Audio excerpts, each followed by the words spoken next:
Welcome to the Pro-Black Perspective, where black problems are addressed with black solutions. Your host tonight is the author of the Pro-Black Compendium and Zuberi and the Maroons of Ma'at, the Pan-African Nationalist Oni. Oni, what are we discussing tonight?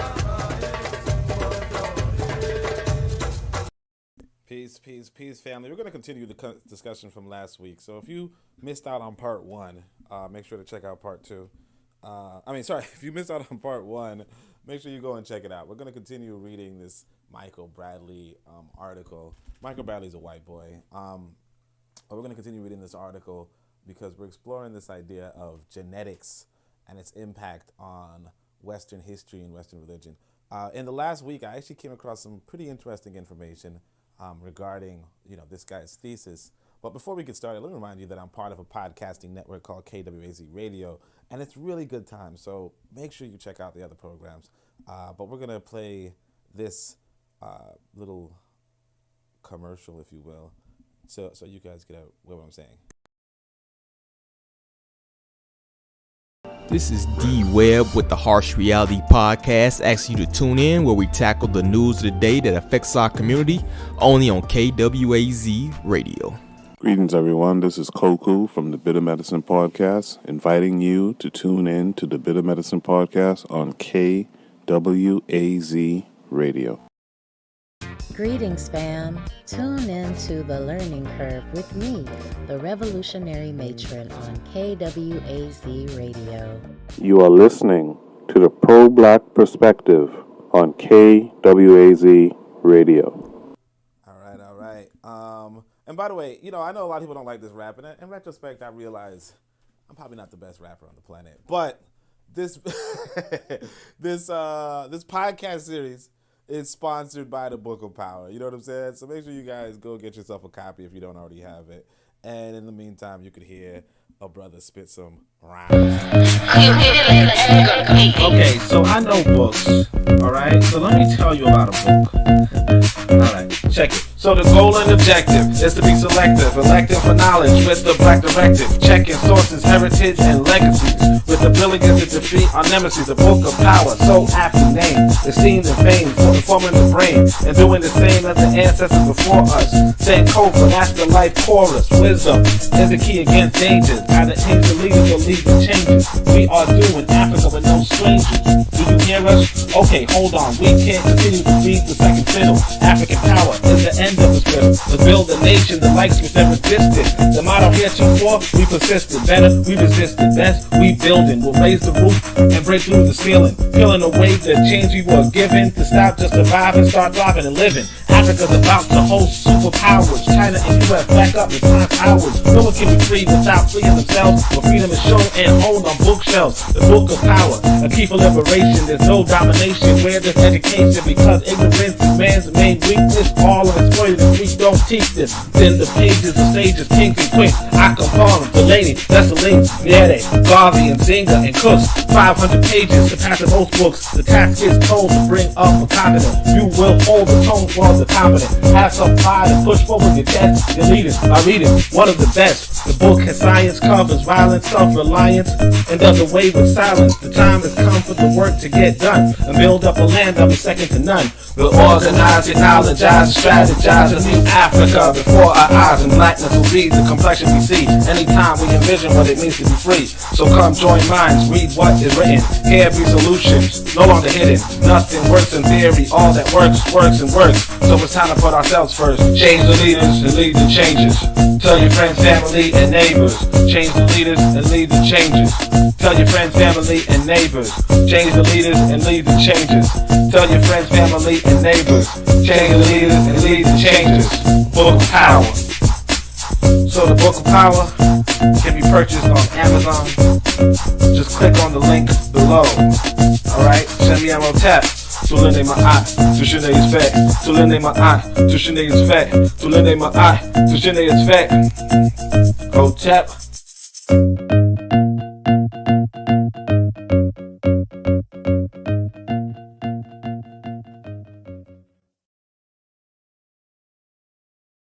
All right, let's go. So yeah, that's pretty much it. We're gonna get into this book. What are the two discoveries I made? Not discoveries, but one, I was looking into that Attila the Hun stuff. No, not Attila the Hun. Genghis Khan stuff, and allegedly there's actually a pretty good Genghis Khan video, but I can't. I didn't access it. And some guy has a podcast on Genghis Khan, but I didn't access it. But all the same, the whole Lord of the Rings Genghis Khan parallel might be a verified thing, which is interesting for people who might like fantasy, because a lot of people did not know that there was a historical significance to these different groups, or at least they thought it was modern races as opposed to, the Mongolians, and so on and so forth. The other part was regarding the Neanderthals. There's a lot of information already out about the Neanderthals, but of course we kind of know that, in advance, but it's just another interesting tidbit. So we're going to get a little further in this article. We're going to probably start from the middle of this page, I'm guessing this is page 10. We're going to start from the middle of this page 10, because I don't believe we read any of this page. No, I think we read some of this page, and I'm just going to start from here just so you can get some rhythm going. But anyway, I appreciate everybody for coming through. Make sure you guys drop a like. Make sure you guys drop some comments to the old videos so that people can, the algorithm works in our favor. Obviously, we are shadow banned. YouTube does not want to promote this content. So if anything, if you want somebody to hear something here, just send them a clip. Send them a clip or send them the video and let people hear, whatever it is you think that you want more people to hear. Don't, like we have to do it ourselves. This is the virtual equivalent of going door to door. You got to go to people and say, hey man, you know what? I like this person. Listen to it. Cause I'll give you guys this, sometimes people send me videos of other people and say, hey, I like this guy. I want you to comment on this. I want you to listen to this. And I appreciate that too. So don't be surprised if people appreciate you sharing the videos. You know what I mean? Now, granted, I don't know if Rutendo is asking anybody to share his videos. He's just living his life and doing him, which is good. But I do want the message to be spread further and farther, further. So it is what it is. Now, let's go to this second to last paragraph and then just finish up this article pretty quickly. Let's see. So like the Hebrews themselves back in Palestine about 2000 BC, these later Caucasus steppe Visigoths, Ostrogoths, Lombards, and Vandals of the 3rd to 5th century AD had a male-dominant mindset and worshipped male sky gods. Visigothic Thor was not very different from Judaic Jehovah, for example. And just like the Hebrews, they tended to reject the idea of any serious reverence for goddesses. Among these invading barbarians, as among the biblical Hebrews previously, and still, ordinary women had little enfranchisement in their societies because there was no strong female representation in the cultural conception of divinity. Orthodox Judeo-Christianity of the Roman Church grew at phenomenal speed. Judeo-Christianity speed during the first few centuries AD. This was partly because the Emperor Constantine accepted it as an official religion of the Roman Empire in AD 337. But it was also because the already encroaching barbarians were genetically and emotionally predisposed to accept its male savior and male godhead. Now, again, this is very reductionist. Okay, this is very reductionist. I already said that. Somebody pointed out in the comments of one of my YouTube videos that I never looked into a particular idea, and that idea in retrospect was a religious idea, right? And what I'm saying is that this Christian religion went against other Christian religions, and furthermore went against other competitors to the Christian religion that were equally masculine and equally patriarchal. So it's really not worth saying, oh yeah, well, this version of Christianity trumped the other versions because it has these negative qualities, because they all had negative qualities. And I think that's a reductionism that we all tend to do. I'll even say that I remember reading Yurugu by Marimba Ani, and she was talking about how the Gnostics were more spiritual Christians, you know, and how they kind of believed in a, you know, like more of a spiritual ascension type thing. And so that being that white people are more materialistic, let's say, they didn't pursue that seriously. Now, again, I think it's a little bit reductionist. You know, what I think is, you know, go by the evidence, right? And the evidence is the state. Constantine said, and you guys should know this phrase, in hoc signo vinces, right? And what that means in Latin is, in this sign we conquer. Okay, I'm actually simultaneously looking for the particular religion I was talking about, but in hoc signo vinces means, oh yeah, Manichaeism. So Manichaeism was another quote unquote Manichae or whatever, was another quote unquote prophet who I guess Christianity replaced prior to, you know, Islam coming and then replacing Christianity in a lot of areas. But the whole idea of in hoc signo vinces is kind of like, there's a conversation right now on Twitter. I didn't even get to check it because I was, you know, not whatever. But they're like, hey, can we have one real, like, can we have African people have one language? And it's like, no, the empire is saying, can we, as an empire, have one religion? And it's that decision that makes Constantine's version the version used around the world. You know? Particularly the version with, I mean, I'll give Remember Ani credit right here, you know, going against the Gnostics who might say, oh, you can reach enlightenment individually, right? Versus you can reach enlightenment through the Pope. You know, through the state, essentially. Through the pseudo-state. Because remember, Rome, you know how we say the Pope is in Rome. Yeah, Rome was also the capital. So it's like, you know, the essentially what we really see is the power of the state. And this is the power that you as an African person should want to capture, and not necessarily look at it for a more deeper meaning of, well, it will suit the people because they are patriarchal, so on and so forth. Because if we don't remember, even as far as Tanzania, which has nothing to do with the enslavement of West Africa, right? Tanzania is in East Africa. It's far secluded. It's more related to the Swahili coast of Islam and so on and so forth. Even in Tanzania, right now, they're speaking, deliberately, based off of the state, again, they're speaking Swahili, but was speaking English before that, right? They're speaking, and before that, German, obviously, right? But they're speaking, I would say, let's go to Kenya instead. We'll say they're speaking English, right? And then, on top of that, go back to Tanzania, they are split 50-50 between Islam and Christianity, just like most of Africa. That said, the state was able to dispel the language, and the state probably could have also dispelled the religion, because what happened inside of Tanzania, if you guys don't remember, the state dispelled the ethnicity idea, right, pretty solidly, to the point where nobody's really holding ethnic bigotry against each other in elections in the same vein that you might see in, let's say, in Kenya or in Nigeria, right? In fact, I'll say when I talk about Kenya, there's one of these women I dated was a teacher in Tanzania, and she hated Kenya, you know. And one of the things she said, she was like a culture shock for her, because I was telling her about my culture shock, and she's like, yeah, of course you have a culture shock, but you know, everybody gets a culture shock when they travel and then they miss it and all that kind of stuff, right? But one of the culture shocks she had in Kenya was that if you are just ordering a bus, like everybody else is ordering a bus, people will wait for the bus that matches their ethnicity.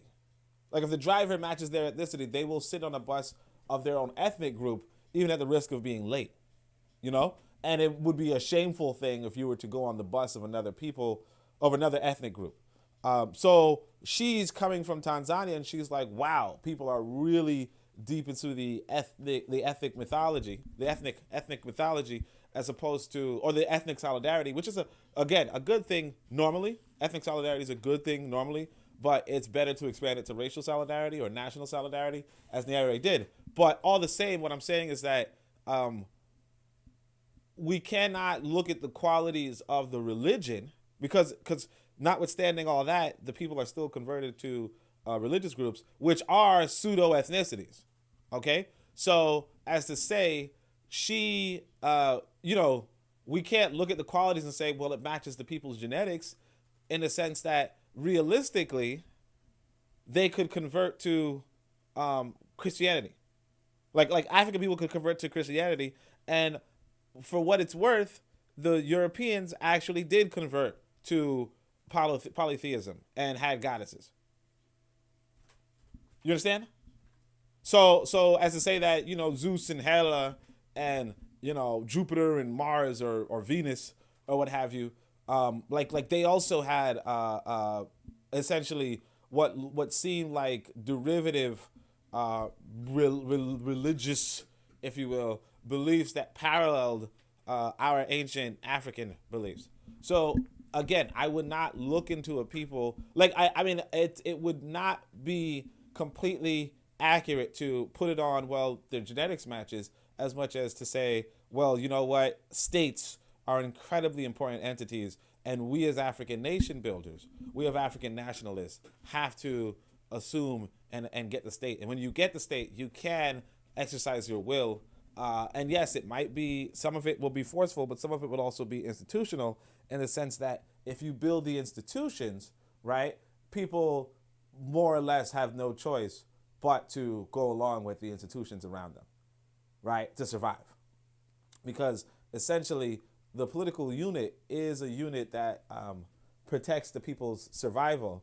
And if you say, well, in order for you to get a good job, you have to speak Swahili, right? Then people will speak Swahili in order to get that good job. Just like right now, in fact, I should update you guys because I don't know if you guys watch my shorts or anything, but oh my gosh, rain did not fall in Tanzania for a few weeks. My crops burned. They're gone.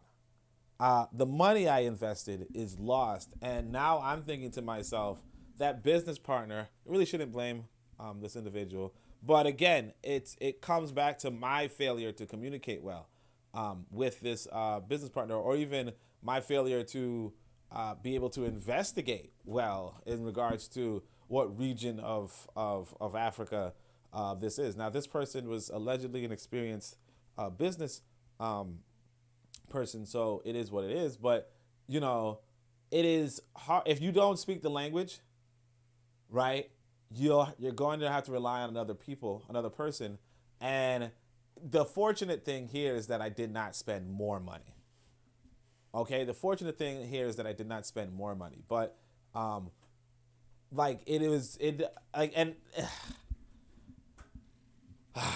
I'm a little pissed. I'm a little bit pissed. But that's part of the cost of doing business.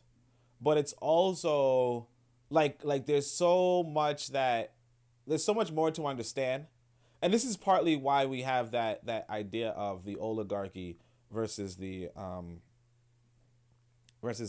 democracy, right? One thing that I see back in retrospect, for instance, this individual was like, well, we'll have to talk about it another time. Maybe I'll do a short on it. The only thing is that I'm not dressed well, so I don't want to do a short and y'all like, is that you wearing a robe, brother? But like, one thing I will say is this, the person would tell me they got this much land for this much money, and I was looking at the receipt. I was like, show me the receipt. And the receipt might have been more money than I've given them. And so I said, well, how are you going to afford this? And they said, well, when we sell the crops, I have a certain timeline to pay the full debt. And so what that tells me is that the land that we purchased, or the land that I purchased, might not even be my land, because now that the crops are failed, right, the whole bill is not paid. And if the whole bill is not paid, then are all the money and all the land forfeited? Now, granted, they might be able to finesse a way to, delay the payment. But this is the kind of high risk that if you do not negotiate on your own, that if somebody else negotiates on you, they might make the call that in retrospect, hindsight is 2020, right? And 2020 was a bad year, right? But in retrospect, you can get screwed over just based off of not knowing the language at play, right? Not knowing the weather conditions at play. Now, granted, I don't know the weather conditions of anywhere, agriculturally, farm-wise. I wouldn't even know the good agricultural. I wouldn't know the good weather conditions in America or New York City either, right? Like when is it rain, when is it not rain type stuff, right? But that knowledge is good knowledge to have if you're in the agricultural business. And I'm saying that to say that in the future, right, there are going to be some people who have a good conception of the weather, and there are some people who do not. There's going to be some people who have a good conception of the risk, or there's some people who are going to take risk, like this woman, this business lady, right, who's like, hey, I'm going to get more land than I can afford because when I get the profit, I can then pay off the thing. And a lot of people in Tanzania do this, by the way, right? Like I could say that I also helped somebody buy a bar, and they were able to, like, you're supposed to pay 6 months or something, and they're like, well, no, you're supposed to pay 6 months plus, no, you're supposed to pay 7 months. They have the 6 months, and they say, well, within the first month, I should be able to pay the seventh month. The seventh month is to the realtor who sells them the thing. So they're banking on, well, if I buy this much, I can make profit, and that's like a part of, like, I guess it's a cultural thing there, right? But that kind of risk is okay until you realize that you're way out of your league in terms of this business. So even the bar that I'm supporting, which I don't actually expect to derive a profit from, but even that bar that I'm supporting, the business person in question is constantly replenishing their stock to the point where they don't know what the profit is. So it's to say that there is a specialized skill in business.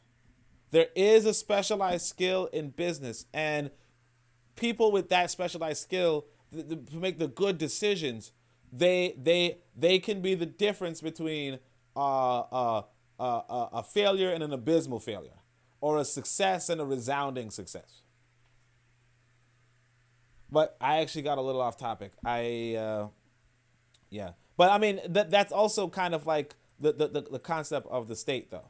So the state leaders can be the difference between an official religion, a religion that spreads across the world, that becomes one of the most popular religions on the planet, or a bunch of religious sects. You understand? And those bunch of religious sects making the religion all the more weaker. Because like I said, the Manichaeism was once upon a time one of the world's leading religions. Was one of the world's leading religions, and now nobody even knows about it. And partly because of the Roman persecution of it. Partly because of a state's persecution of it. So that's another reality that we have to come to terms with. Let me see if anybody's chilling inside of the conversation with us. Kofi's here. Kofi says greetings. So appreciate Kofi for being here. At the warship, appreciate it. So let's see. This predisposition is due to the fact that patriarchal. So again, the predisposition fallacy is just that. I mean, look. I'm not going to say it's a fallacy. What I'm going to say is that predisposition is not something that you should run with. It could be real, but it's not something that you should run with, because every people can be perverted. Every people can be corrupted.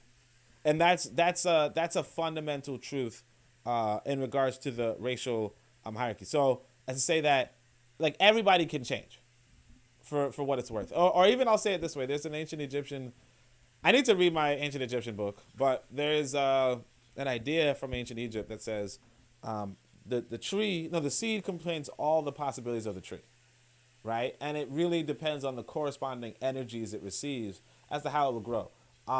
So as to say that if there, like a seed, like let's say a child can grow up to be a doctor, can grow up to be an engineer, can grow up to be a thug, can grow up to be a rapist.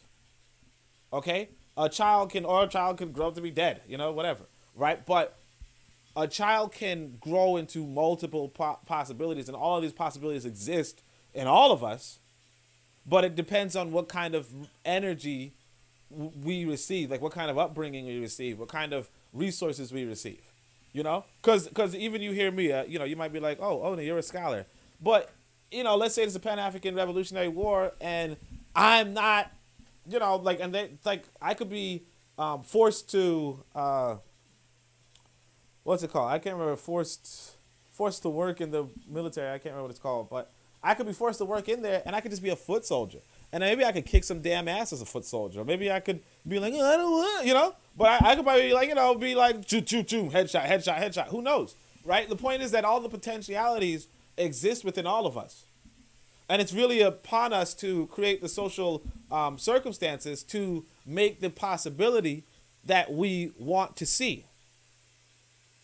You see what I'm saying? This is why, like I said, the possibility exists within all of us. So just get everybody that book of power, Just get everybody the book of power. Just be like, hey, look, this is the corresponding energy. This is the sunlight, All right, so this predisposition is due to the fact that the patriarchal societies, like those of the biblical Hebrews and invading barbarians of the first few centuries AD, have a built-in flaw that threatens male identity. Actually, I want to go back there and say, even though everybody has... I want to go back there and say that so in Zubiri, there is the philosophical question.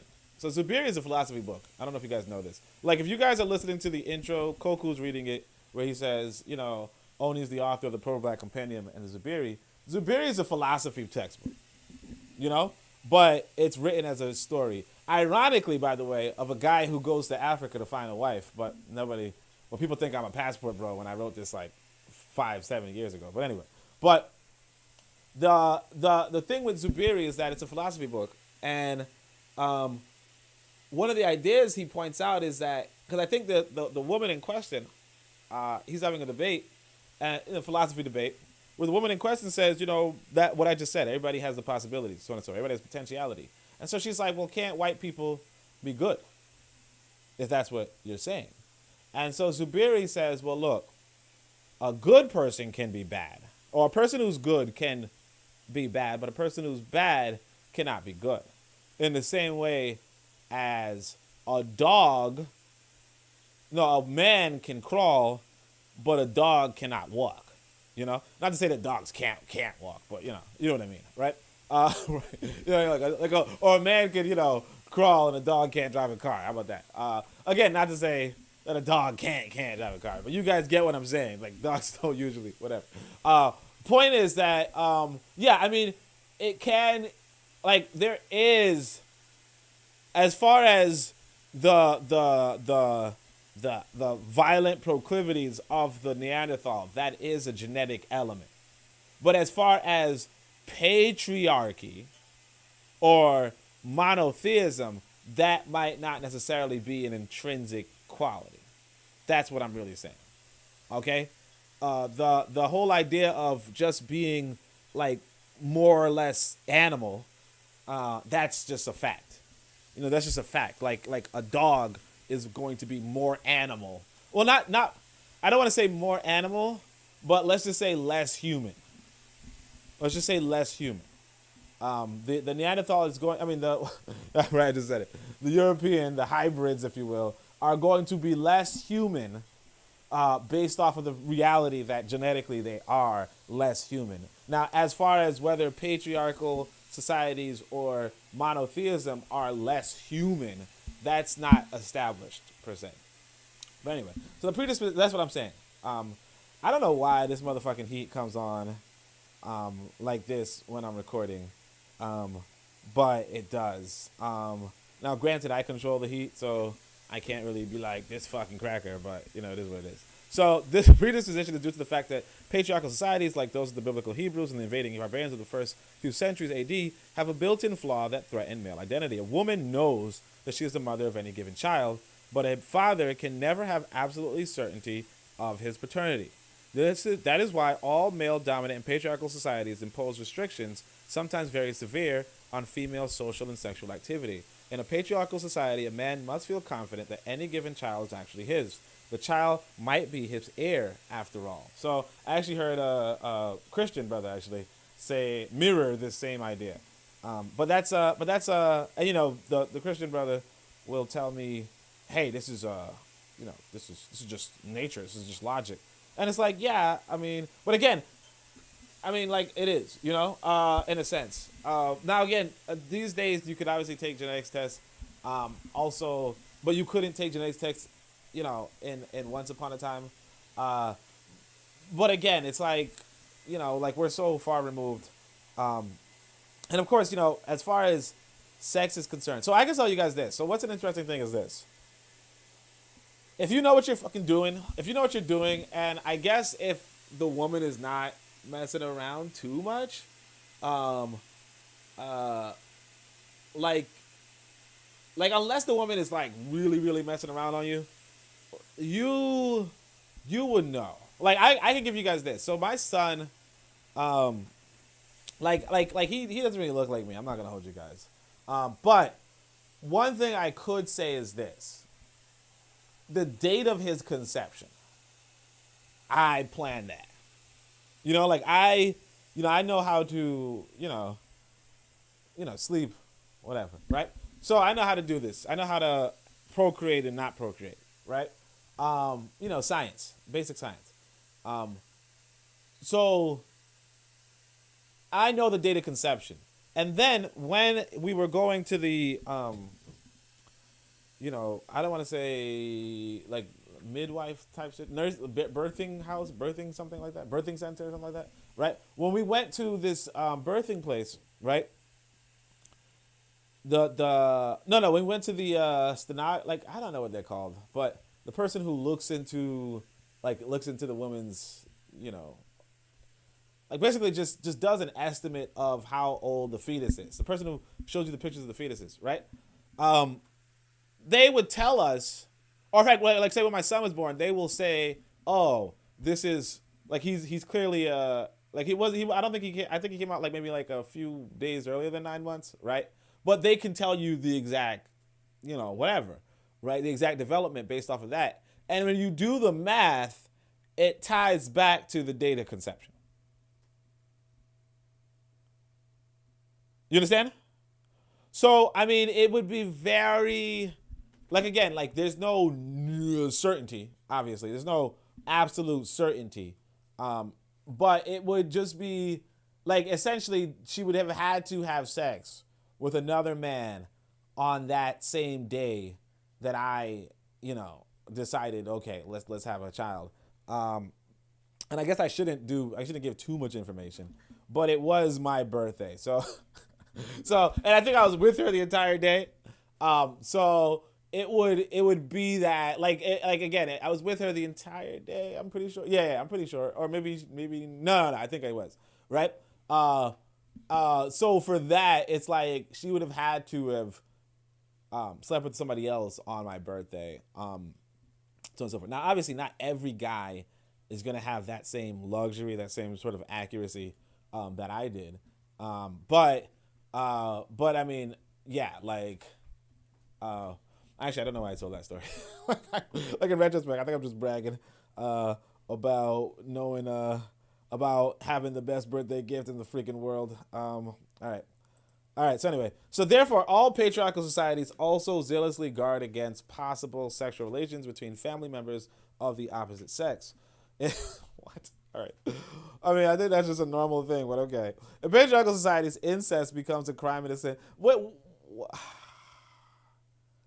What? Look at this. You see what I'm saying? These crackers. I cannot stand crackers. I can't stand crackers.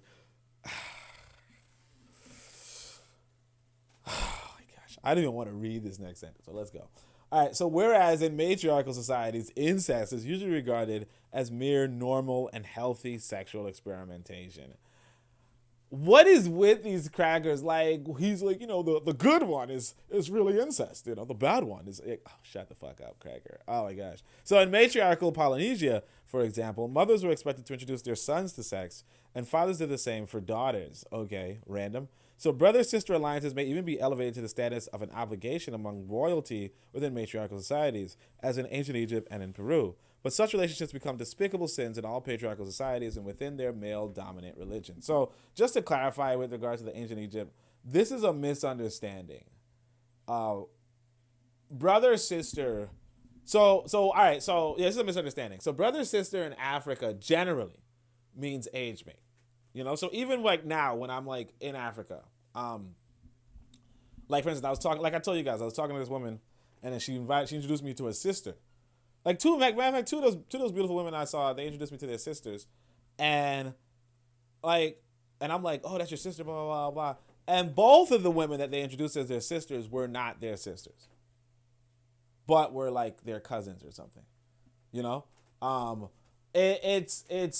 And I mean, obviously, you're like, well, that's still family, yeah. But no. In fact, one of the women who introduced me to her sister, no, she said that she had a sister, and her sister had a twin. The twin was just a family friend, and the sister was her cousin. So to say that none of them were sisters, and one of them wasn't even related. But sister and brother in a lot of African societies really means age mate. You know? So when the ancient Africans would have, for instance, I think it's a Sar and a Set were brothers and sisters, as well as Set was a brother of a Sar, and so on and so forth, right? They were, it did not mean that they were related, it did not mean they were family, it did not mean that they had the same parent. It just meant that they were around the same age. You get what I'm saying? But because now I don't know about Peru, I don't know about Polynesia. I think I heard the same thing in Japan, where their mothers would, you know, do stuff for their sons. I don't know the legitimacy of that. I could say though, like I heard that there's initiations, where women would show women, you know, things. I don't know how lesbian it is, but as far as I understand, they were not lesbians. But I mean, they weren't lesbians, but I don't know what showing sex is like in a pre-media society. I don't think that it's really involved, but I mean, because it could also be that they just have like a dude come in and show stuff or something. Who knows? But like as far as like incest, like I don't think it was I guess that's a very unlikely thing. But again, this white imagination. This is why you like with white people, you just have to read them and understand that there's something fucking wrong with them. Like understand that they are part, you know. Again, I want to say part animal, but we're all animals. But they're not as much a human as you are. So like just expect something fucking weird, something off.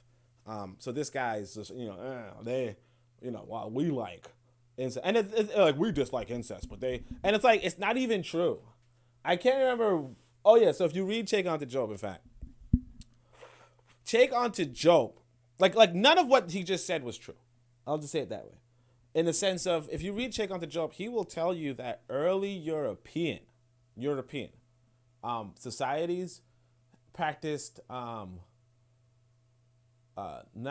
like the opposite, like not polygyny, but polyandry or something like that.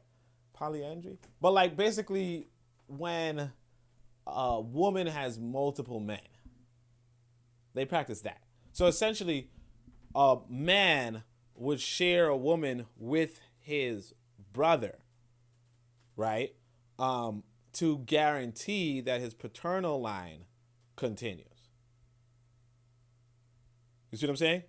And then you could also parallel this to prostitutes who share multiple men type stuff. But like the reality that, you know, oh no, these white people were trying to safeguard their individual lines is not even a real circumstance. You know what I'm saying? What happens or what comes about is like I back in the day I used to differentiate the three groups. I used to say Oriental, Occidental, and Original. And so the Occidental, the Western Europeans in a sense, or the Western Eurasians, they actually practiced like polygamy, but with multiple men for one woman, right? Because you could guarantee your like patrilineal type stuff. And then I think I pointed out that the Oriental, I think the Oriental did have the polygamy, like with the multiple women. No, sorry, the multiple women. Just whatever. And so I think the African might have had the monogamy type thing. But like again, like I stopped using the Oriental, Occidental, original paradigm and just went from African and Eurasian. But or even like hybrids and Africans. But like hybrids and humans, right? but again, that is like none of what he's saying is even right.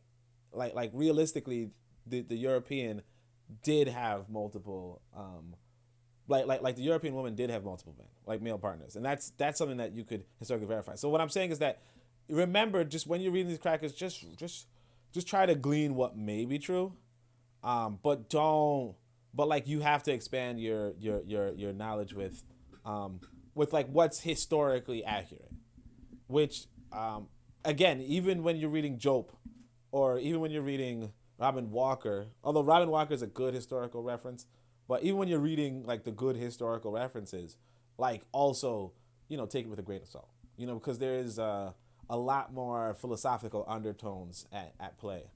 But anyway, so that's what I wanted to say. We also have we're pretty empty in terms of, oh no, okay, Bill came. All right, so Bill says, will you ever make your books Kindle compatible? It's very important for some of us to have digital copies if we are traveling, minimalists, need to make digital notes, have large book collections, etc. Appreciate the question, Bill. For the pro-black compendium, probably not. Kindle, the thing with Kindle, right? I can make a PDF, but Kindle requires you to go and do a Word document. Like just straight up, the formatting is straight up Word document. So what I did with my books is they were edited down to the chapter page type thing. It would not be a simple copy and paste because the formatting, because essentially I did not write it in Word. I wrote it in LaTeX. So it would not be a straightforward copy and paste.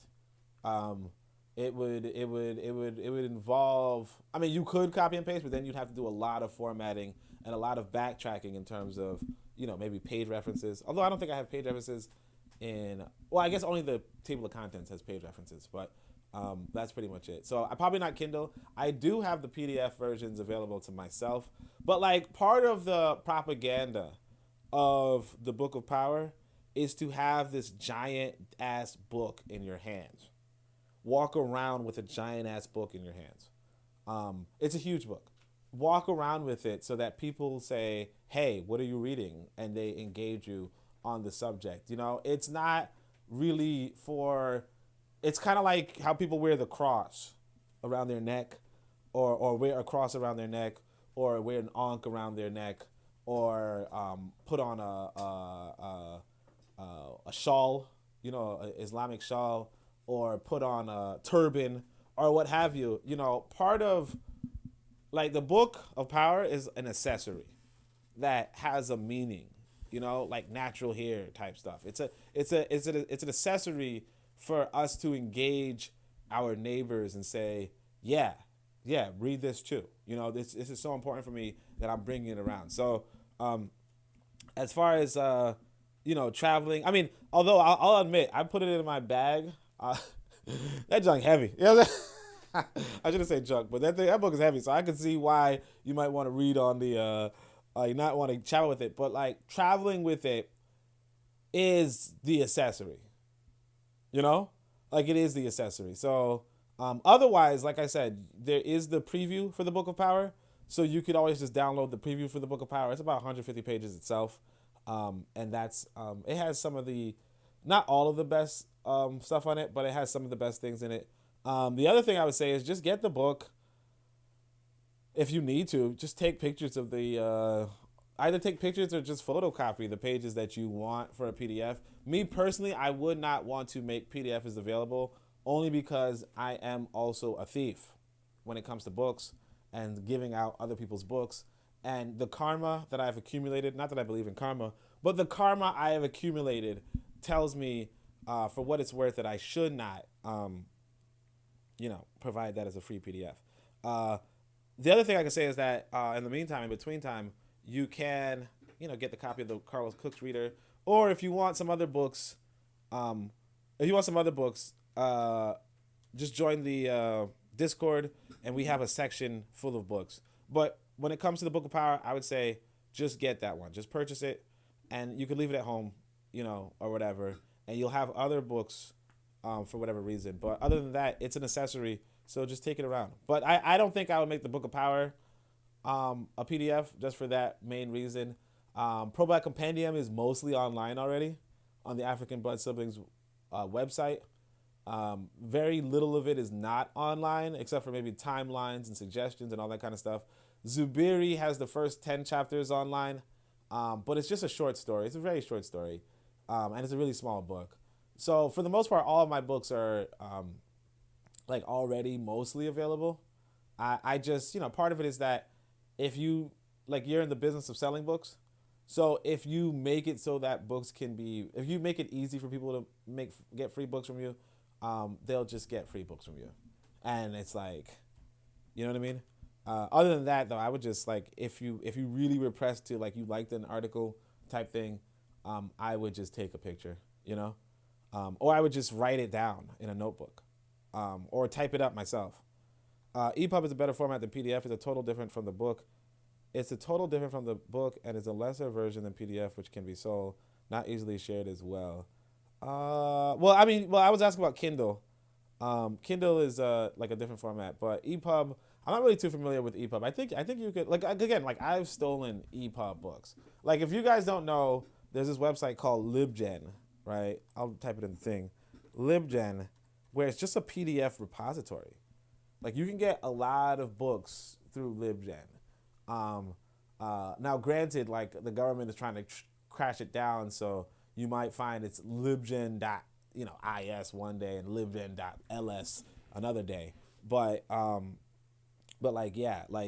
it's again, not to say that I'm a karma believer, but it's just bad policy. Now, and like I said, I would just read the book. I mean, I would just get the book and just do whatever, you're free to do whatever, but my personal thing is that I want people to purchase it because I do want people to appreciate the accessorizing, there's something powerful about walking around with a book. There's something really good about walking around with a tome or walking around with accessories that we underutilize in what is considered the worship. In fact, all of these religious groups that I've mentioned, all of them walk around accessorized. If you see them particularly in their indigenous setting, they're all very accessorized. You get what I'm saying? If I say, a Christian, right? Of the nuns, of the Pope, of the pastor, and their dress up, their makeup, their the black, maybe the black top and the white collar. If I tell you an Orthodox Jew or something, right, you're like, oh, this motherfucker has either curly hair or some shit, or they have, black petticoats, and or the yarmulke or some shit. And then if I tell you a Muslim, you already know this motherfucker has a, particularly as ladies have a shawl, or this guy is in robes or some shit, like that accessorizing is something that we as quote unquote black nationalists, Pan-Africanists don't necessarily have to the same extent. Now we do have the red, black, and green, which obviously you should deck yourself out with. But as far as a uniform is concerned, no, right? Some of us have Ankh, some of us have so on and so forth. But that said, all of that to say that, yeah, if you can walk around with a big ass book in your hand, that's props to you. That's props to you, because if you are in the business of engaging strangers particularly, or even just engaging in the room, right, and you have a book that says book of power in the back, Nitaya too. That's the accessory that we need as a people. Anyway, so as the Visigoths, Ostrogoths, Lombards, and Vandals inundated the Mediterranean world, it was natural that belief in Egyptian Isis, the great goddess with her good shepherd consort son, was emotionally and religiously abhorred, emotionally repudiated, and historically all but erased. So that's another thing too. Like, you see that this Egyptian belief was pretty widespread. Paul's version of the Christian story shifted the ancient world's emotional, religious, and social focus to Palestine and Rome, making Egypt increasingly irrelevant. So Paul was telling, Paul is one of the books in the Bible. Now, I actually do want to read one of the stories in the Bible for next week, so you guys stay tuned for that. Buana says, do you know any free audiobook site, bro? No, not for audiobooks. I don't know. Because again, like I said, like, that's what I'm saying. Like, people, I don't know. You know what I mean? Like, I don't know where you get it free. You could usually just torrent things. But I don't think people torrent anymore. You know what I mean? I mean, they do, but it's not as big as it used to be. Back in the day, it was pretty easy to steal music. And while you were stealing music, you could steal video games, and you could steal books, and you could so on and so forth. Nowadays, not really. Although the books are still easily accessible, but I don't. But because me personally, I don't do audiobooks, so I wouldn't know that stuff. But let's see. So it was both, and that's another thing that you got to realize too about this right here. The social focus of Palestine and Rome, right, is another thing that we have to come to terms with in regards to African people. Now remember, Constantine is pushing this religion partly because of the pro-statist beliefs within. And I'm telling you, next week we're going to go into, I think it's Matthew 5. Matthew 5 is why I never decided to finish the stupid Bible. I'll give you guys a little bit of a backstory. Buana's going to complain and be like, this guy thinks he's on his own show. Yeah, I am on my own show now. So you can't use that. But when I was a kid, my mother was like, yo, read the Bible. And I was like, Mom, because I used to be so set on having a daughter, right? Like, and I mean, like, really set to, raising a good girl type stuff, that I actually wrote, like, I started a journal to write to her type stuff when I was, like, really young, like maybe like 12 or 6, I don't know, but young, right? Anyway, so she, so I was like, Mom, no, I'm not going to read the Bible now. I can read it to my daughter when I get older, right? And I think eventually when I got older, I realized actually it wouldn't make sense to read a Bible to a kid, right? So let me see if I could read it and see, what's up. So I think the first book in the New Testament is Matthew's. So I decided to start reading Matthew's. And I got up to Matthew's 5, and I said, no, this shit is stupid. It's freaking, like, it's like an idiot wrote this, I think it's a sermon of the mountain or something like that, Mount Sermon or something like that. And it's so fucking backwards. When you understand African ethics, it's so fucking backwards. But, like, because, this is the part where he's like, yo, you slap me in the face, I'll give you my other cheek so you can slap that cheek too. Like, like, it's so fucking stupid, but so pro-state as well that, like, yeah, if I were a white person and I wanted to control other white people, I would definitely give them this shit. But, like, it's not suitable for black people, no. But, like it's good if you like state authority, like white state authority. Like, if you like Roman state authority, which I could imagine Constantine had no qualms about. Now, granted, the translation that we get could be straight from Constantine. Like, Constantine could have altered the story to suit his narrative, and he deleted certain passages to suit his narrative, and he went against certain belief systems to suit his narrative, and I don't blame him for that. Now, what I can say is that we as African people, for us to take up the same sort of belief system, that's where we come and fall into some sort of blame. Particularly at this day and age, it's like, if you work for free in 1820, right, makes a lot of fucking sense. If you work for free in 2020, you're a fucking moron.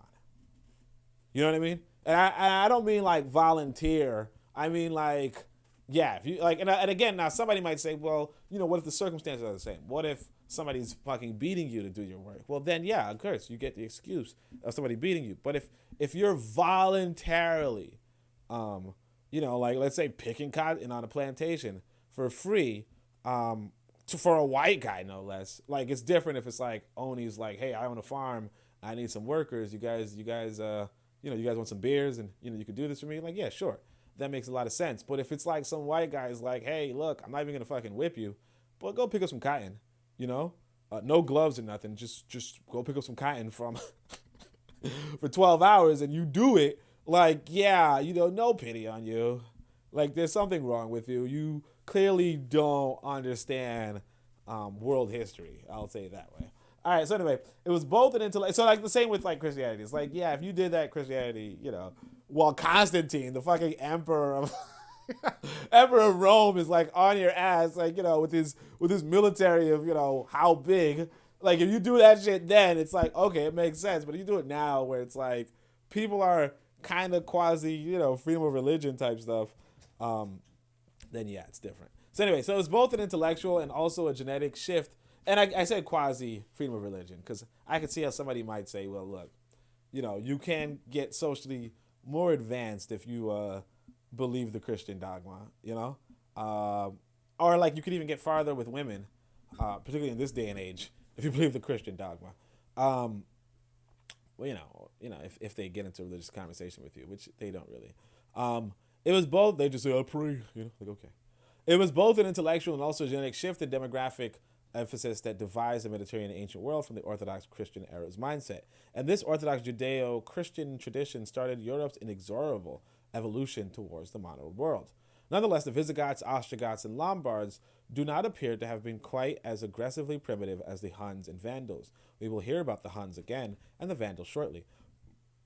This is probably because the Visigoths, Ostrogoths, and Lombards had a less concentrated dose of Neanderthal blood in their veins and fewer Neanderthal characteristics encoded in their DNA. They established themselves as a warlike aristocracy, feudalism over the existing European inhabitants who were mainly descended from the old civilizations, just like the Mycenaeans had done in Greece about 1600 BC. And like the Mycenaeans also, the Visigoths, Ostrogoths, and Lombards did not exterminate the conquered inhabitants of Europe. So it's pretty interesting. You know, this kind of like again, this goes into the conspiracy theory of like, oh, there's lizard people in charge of things. So there's this guy, I think his name is David Icke or David Icke. I don't know how you, I would say Icke actually.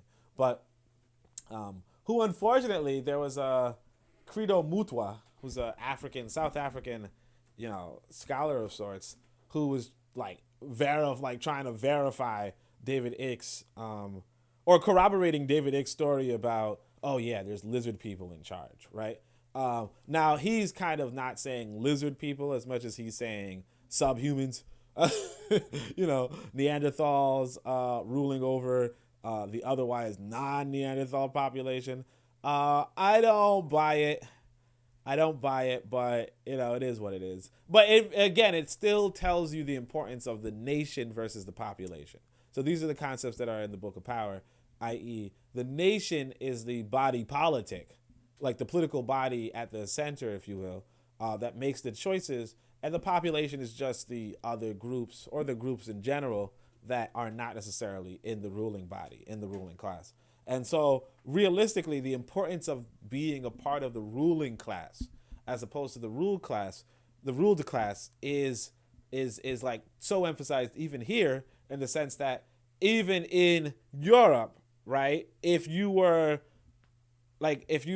to conquer the governments, right, and set up the kingdoms in a sense, right, whether you were the local population or not, whether you were of the local population or not, you as a Visigoth, Ostrogoth, Lombard who uses violence to get into the place of power, you maintained power.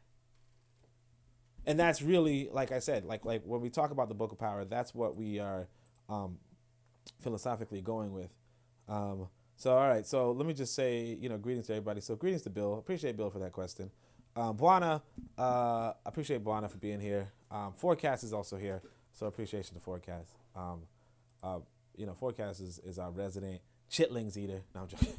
If you guys, like I said, check out all the podcasts on the KWS Radio Network. So if you guys listen to Forecast and you listen to Brother Bakari, you'll know what I'm talking about with regard to the chitlings. Of course, there's Tanzan and Consider Cheek, so make sure you guys check out everybody I didn't mention. All right. So they were gradually converted to the Judeo-Christian tradition of the Roman Church, gradually intermixed with the native people around them, and thenceforth at least some of their aggression was genetically diluted over the centuries. Most modern Westerners are probably not much more aggressive than other colored peoples of the world, but most unfortunately, some Western Caucasians are. You see what I'm saying? You see what I'm saying? You see what I'm saying?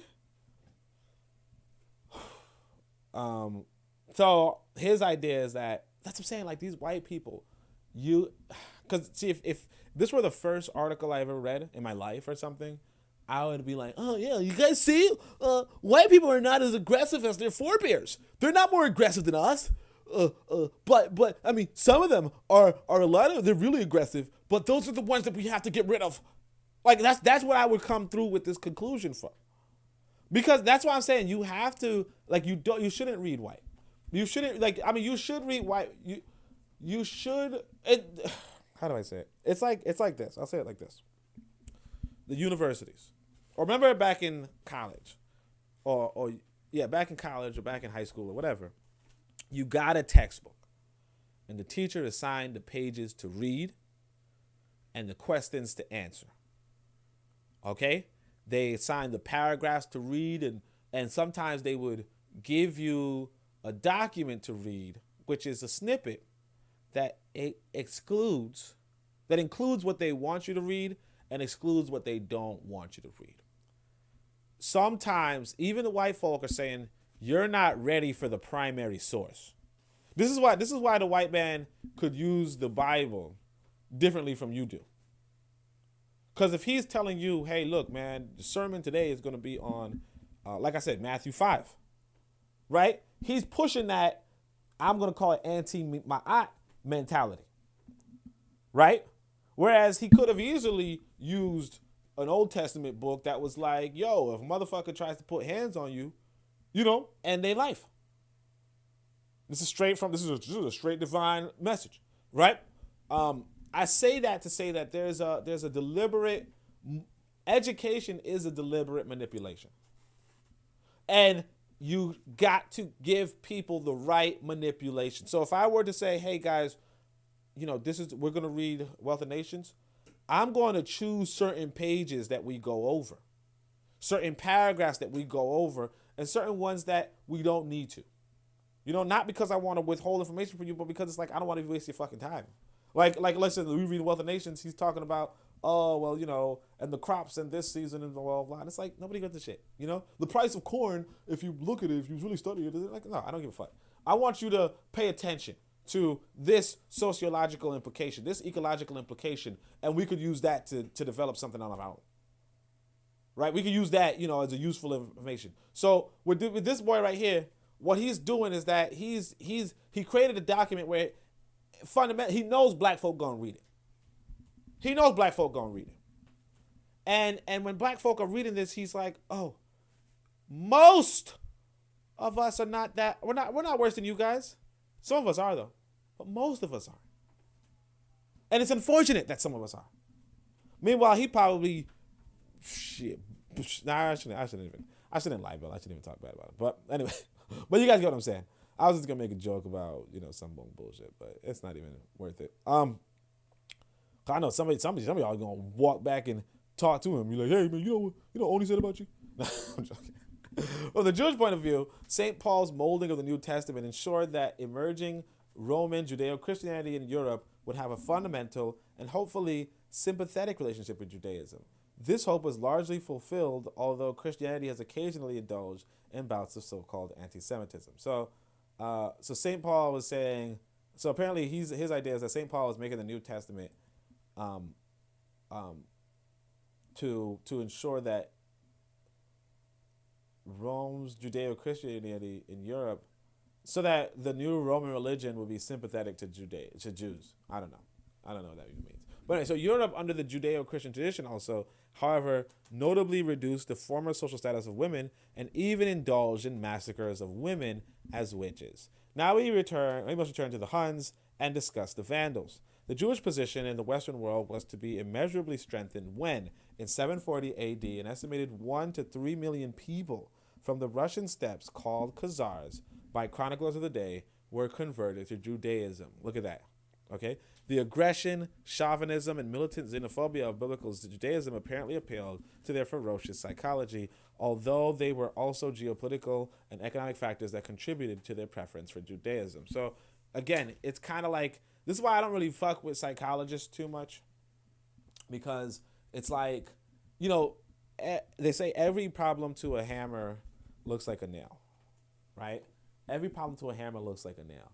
I'm not saying this guy's a psychologist. What I'm saying is that, you know, he's trying to explain the conversion of 1 to 3 million people based off of 1 to 3 million people in 740 AD based off of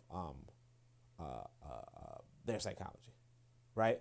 It reminds me, though, when I was organizing for my organization, you know, we wanted to do it scientifically.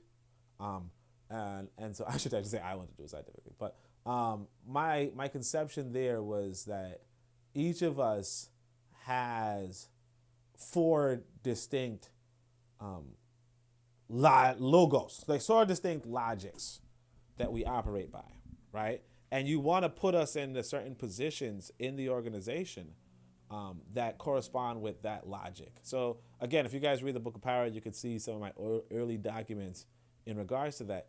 And one of the ideas, so the 4 sciences are sociology, psychology, ecology, and ideology, right? And I believe that ideology was the superior one, right? But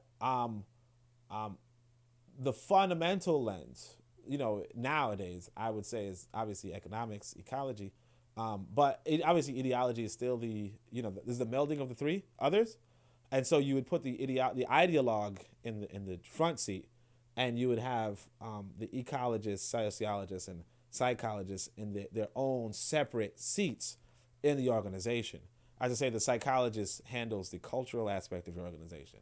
The ecologist handles the economical aspect of your, like the ecologically minded. Like I was saying about when I had this business, or when I had this farm, you know, the weather has to be taken into account. You know, the business needs have to be taken into account. All those sort of things have to be taken into account if you really want to think. And there's some people with the ecological mindset and some people without it. And then as far as the sociologists, you know, they would handle the political aspects of the business. So again, that's just a general schema. But why I say all this to say that, you know, the psychological mindset would look at a people being converted and say, well, it really just suits their psychology. It appealed to their ferocious psychology. And it's like, okay, that's an oversimplification, but you would want a more balanced approach inside of a African organization. And so sometimes when you're reading these white folk, just look into which of these mindsets they're coming from, and that can, you know, assist you in terms of how to engage them. But do not look at it solely from one lens. And if you feel like one lens is dominating for you, right? Like for instance, if you like for instance, I'll say it this way. Some people heard what I just said. The aggression and chauvinism and militant xenophobia of biblical Judaism apparently appealed to their ferocious psychology, although there were also geopolitical and economic factors that contributed to their preference for Judaism, right? Some people heard the beginning of this and said, damn right. You people might be of the psychological mindset. It's not the correct mindset. It's not the wrong mindset. It's just that mindset. Other people might have heard this, although there were also geopolitical and economic factors that contribute to their preference for Judaism, and they would have heard, and then the geopolitical might have been the political mindset or the sociological mindset, and the other person, the economic, might be the ecological mindset. And you guys might have been like, oh yeah, no, the other part was bullshit, but this is good. That's your logic. Now, other people, like I would say the ideological mindset will look at it all and be like, well, there's also the ideology in question, right? And that's the ideological mindset. Now, I do prefer the ideological mindset. I think that's the more leadership-minded mindset, but you have to know which mindset you have, right? Or even which two, which three, which four, because that's a really important thing in regards to just life in general. Because that also can say what you could be doing professionally, in a wider organization for African people. So let's go. This so-called Khazar tribe is known to have been just a later name for Attila Huns, the so-called Scourge of God. I think that was actually mentioned earlier. And as we know, the Huns had actually started the barbarian invasion of Rome by terrorizing neighboring tribes of Ostrogoths, Visigoths, Lombards, and Vandals. The Khazar Huns are also thought to have been very closely related to the immediate steppe neighbors, the Vandals. So the descendants of the Khazars are today so-called Ashkenazi Jews. Isn't that crazy? They now represent the vast majority of modern Jewry, 95%, although they have no direct genetic or historical relationship at all with biblical Israelites. So that's actually a really important thing. So they're saying, look, these partly Neanderthal people, 1 to 3 million people, they became the super majority of modern Jews, and they have no historical relationship to the thing. But here's the interesting part. This is why a lot of genetic scientists, although I believe in genetic scientists, obviously, but there's a flaw in genetic sciences because some of the genetic scientists will say, oh, you know what? If you do the genetics, they're related. You see what I'm saying? Even and that's why it's like, it's a complicated conversation, it's a complicated conversation. So anyway, so these Ashkenazisms were the prime victims of Hitler's so-called Holocaust and are the so-called Jews of Central and Eastern Europe, and particularly the United States, to which they emigrated in great numbers about 1870. And of course, they also constitute the vast majority of modern Israel's population. The Khazar Huns had ruled the steppes between the Caspian Sea and the Black Sea, just at the northern end of the Caucasus Mountains. They started the barbarian invasions of Rome by setting in motion the terrified tribes to the south and east of them, and their nearest neighbors are thought to have been the Vandals. The Vandals began to move out of the Huns' path first, and so they entered the Mediterranean world last. So again, this is also, I want you guys to picture this, understand this, that this can also be, now actually there's two things I want to say. First, the three things. One, I want to reread this because I really, my mind was racing towards these other two things. Two, right? This can be the genetic explanation for why you would see a genetic affinity with these people who are unrelated to the population there, right? And three, this could also uncover why the Berbers, because the thing is that I was telling somebody earlier, they were like, hey, the Berbers are indigenous, they've been there since 10,000 BC. And it's like, motherfucker, you really think that, or BCE, right? Gotta do that. But you really think that these motherfuckers were in this highly contested area, are genetically pure for 12,000 fucking years? Are you fucking mad? Right? So I told them, look into the Visigoths and Ostrogoths, because I remember those words from this this conversation.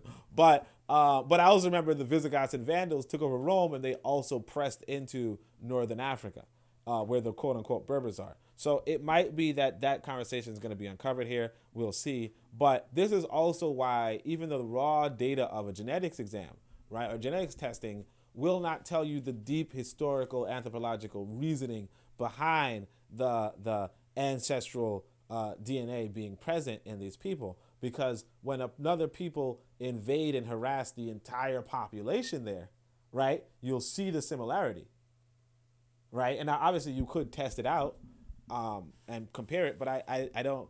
But again, if the scientist does not know the history, they don't know what they're testing for. You get what I'm saying? And they might just see something and not necessarily make the same pattern. This is why a lot of things are driven by individuals and the individual's own capacity to understand what they're seeing, like what they're observing. You know what I mean? I mean, the classic example is relativity versus what they call Newtonian mechanics. I.e., like one thing, like for instance, all of us know that the orbit of a planet around the sun, let's say, is circular or ovular, if you will, right? But then somebody go and look up Mercury's rotation. And, it's famously called the retrograde of Mercury. It does not apply. It does not have the same sort of shape that you would expect of a planet. And because it's so damn close to the sun, and why it doesn't is because of relativity. But again, so the actual observation would be relativity, but because you can't understand it, right? You have to make some sort of reason. So there was a million reasons why Mercury had its own rotation, trying to suit it and fit it into the Newtonian model, but it could not be, like, it just couldn't work,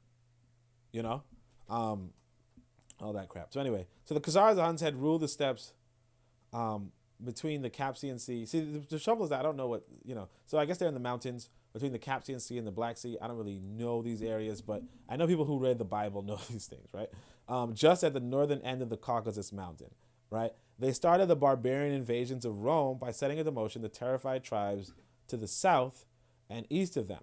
And their nearest neighbors are thought to have been the Vandals. So the Vandals began to move out of the Huns' path first, and so they entered the Mediterranean world last. So the Vandals moved into the thing. So if you see that the Palestinians and the ancient Israelites and the modern Israelites are genetically related, it might have to do with this Vandal situation, right? So anyway, it must be said, and like I said, you guys could go and look at the genetic data, and then maybe some geneticists have this same thesis, or maybe if you look at the raw data itself, you can conclude from the raw data, oh yes, actually there is this Vandal, there's this Vandal contribution, and then there is this later Hun contribution, and of course the Vandals and the Huns were also genetically related to some extent, and that's why you have this genetic relation. So anyway, so it must be said, and maybe here is the place to say it, that all the barbarians that invaded the Roman Empire, aside from the Huns, that is, the Vandals in particular, were also destined to play a crucially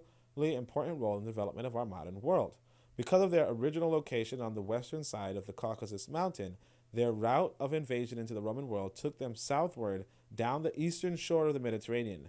They invaded modern Turkey, Lebanon, Syria, Israel, Palestine, Egypt, and then continued all across North Africa to the Atlantic coast at Morocco. See what I'm saying? Those are the Berbers. You see what I'm saying? So a lot of people are like, hey man, the Berbers are indigenous and you check their genetics and so on and so forth. No, even though they're white and they're not black, they're indigenous. And it's like, first off, no, the theory that somebody's indigenous does not mean that you were there for 10,000 years. It means that you never came from anywhere else. But notwithstanding that, the reason why they're white and light and pale and all that is because they're fucking Vandals. But we're going to keep going. Although a Christian mob led by the Roman bishop burned the Great Alexandria Library, so I don't know what year this Vandal thing is, but anyway, although the Christian mob led by the Roman bishop Theophilus, how man's name is Theophilus, which means, that means God lover. Never mind. I was gonna say book lover, but it's not. Or it might be book lover. No, Theo's God, I think. Which is weird because Benga's name is Theophile too, which is weird because he's like, if I remember, he's Congolese or something. Anyway, burned the Great Alexandria Library and massacred Egyptian Christians in AD 391. The Vandal invasion about a half century later. So the Vandals would be, if it's half century later, it's like 500 years later, roughly. So it'll be like 800, around 8800 is the allegation here. No, sorry, I said half century. Sorry, fam. I thought it was a half millennium. So 50 years later. So it's about 400. Because I was like 800. That's kind of weird. But anyway, so for like around the year 500 or something, right? 450, around thereabouts, right? The Vandal invasion about a half a century later completed the total destruction of any vestige of living ancient Egyptians or Greco-Roman culture. Our modern word vandalism aptly recalls the wanton destruction wrought by this particularly ferocious tribe of Caucasus steppe barbarians. there was not much intermixing between the Vandals and indigenous people. Unlike the Visigoths, Ostrogoths, and Lombards in Europe, Vandals, like the Huns, tended to exterminate the native people they encountered in the Middle East. There you have it. It's another thing. So these Europeans tend to commit genocide, and that's why like you might have some remnant of the indigenous people, but again, like if you want to say, oh yeah, look at this genetic model, that's what you have, and yeah, like total destruction type stuff. So they say, although a Christian mob burned, so on and so forth. We got it. All right, let's keep going. The Vandals were nearly as fiercely aggressive, xenophobic, and anti-feminist as the Huns Khazars themselves. And it was directly from this vandalized emotional and cultural outlook that Muhammad drew his inspiration and that Islam took its root. So I don't know if he's saying that Muhammad was a descendant of the Vandals, or if he was like, hey, Muhammad was like, yeah, these fucking Vandals know what the fuck they're doing. And it's like, realistically, these white folk did. Like, they do know, like, because again, they're able to take over countries, take their knowledge, take their information, take their professionals, take their wealth, be, high on the hog, and they're not even productive people themselves. You know what I mean? Like, they get it. And again, I mean, it might not sound good to a lot of people, but it's like, you have to remember that people are looking out for themselves. They're not looking out for their historical legacy. They're not looking out for, what feminists in 2023 are going to think about them. They're looking out for their direct descendants and their direct lineage. And when it comes to that, yeah, killing other people for it, like the Americans slaughtered the Native Americans. And today we are speaking on, we in America are speaking on a Native American burial grounds, right? And you think that they are shedding a tear over it? Seriously? Like, becoming one of the richest nations in the world for a long time, one of the distinct, like considered by most nations of the world to be the world power. And it came at the cost of slaughtering a bunch of hunter-gatherers. You think that they're shedding a tear over that? Securing world dominance. You think they shed a tear? Come on. Let's be serious. Islam, at least among the original vandalized Middle Eastern people who developed it and embraced it, is no less aggressive, anti-feminist, and monotheistic than Judaism. This is not surprising, since both Judaism and Islam were conceived and developed by the very closely related Caucasus steppe people. So he's like, hey, these are the same kind of people, so on and so forth. So therefore, and this is italicized for those of you who might be listening, because guys, I want to say this. You can play this video in the background. Okay, you can play it in the background. You can play a video game while you're listening to this. You can cook a dish while you're listening to this. Just turn it up and have the whole family. This is what's called, I used to call it Sunday African worship. So it's kind of like how you get all your whole family out for church. Just get everybody out for a live recording, and let them hear the sermon of the day, because I noticed some people are like, hey, I'll listen for an hour and then I'll come back later, and it's like, yeah, maybe, sure, but just do something in the background, play a video game, program something, do something along those lines. By the way, I am advancing in my programming quest. I think it's going to be pretty good. Yeah. So anyway, therefore, as far as the history of the world is concerned, we are faced with a significant and terrifying genetic fact. Just one group of very aggressive Caucasus steppe barbarians has played an inordinately large role in molding the general pattern of world history. So hold on a second. So therefore, as far as the history of the world is concerned, we are faced with a significant and terrifying genetic fact. Just one group. And you see how these white people do it? They're like, hey, it's not us, it's not all of us, it's just this one group. Yeah, okay, it's you fuckers. But anyway, just one group. And see, the like when I said about genetics, and you got to take it with a grain of salt sometimes. But like the genetics, notwithstanding, like I said, you go to the raw data.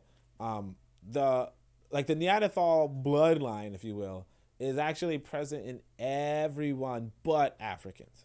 as to say that is an actual factual distinction between the world races.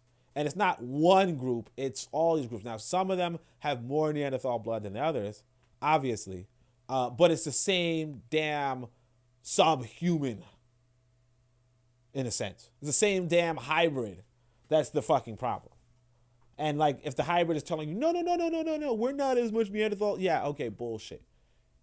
Okay, bullshit. You know, I could exercise a theory on this, but I don't want to per se. So anyway, so therefore, as far as the history of the world is concerned, we are faced with a significant and terrifying genetic fact. Just one group of very aggressive Caucasus steppe barbarians have played an inordinately large role in molding the general pattern of world history.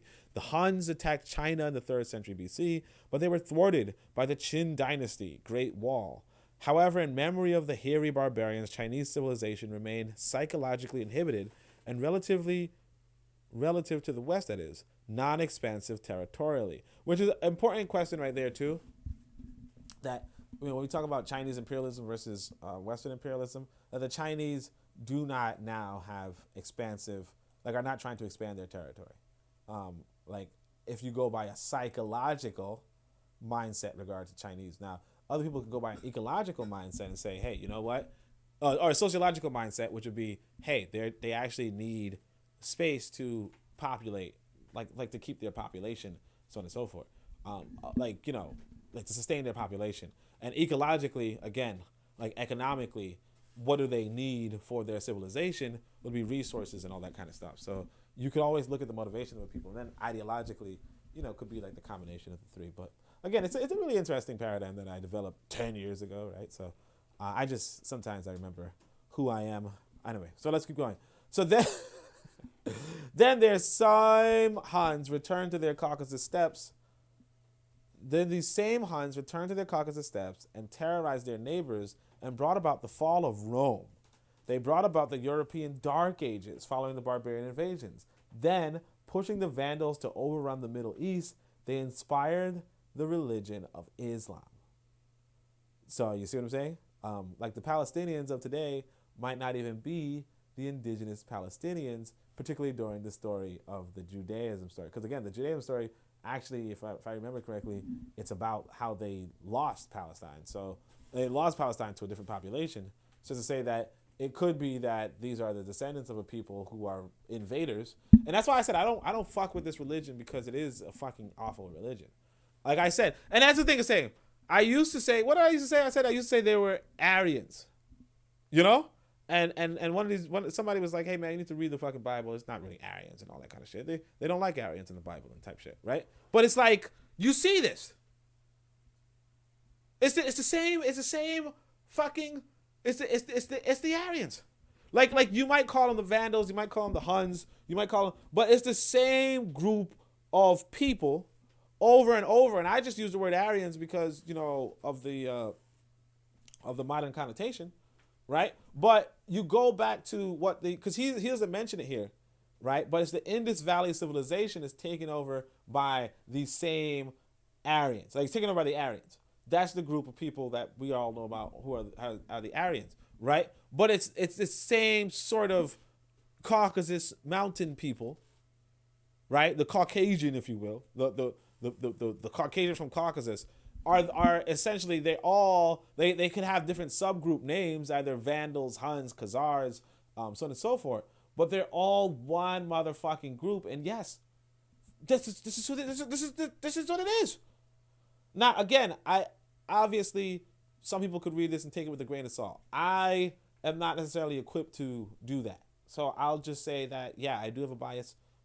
So it is what it is, you know. But I mean, you all can look into and try to verify for yourself how much of this has its truth, and it doesn't really seem like to me, like I can see a lot of flaws.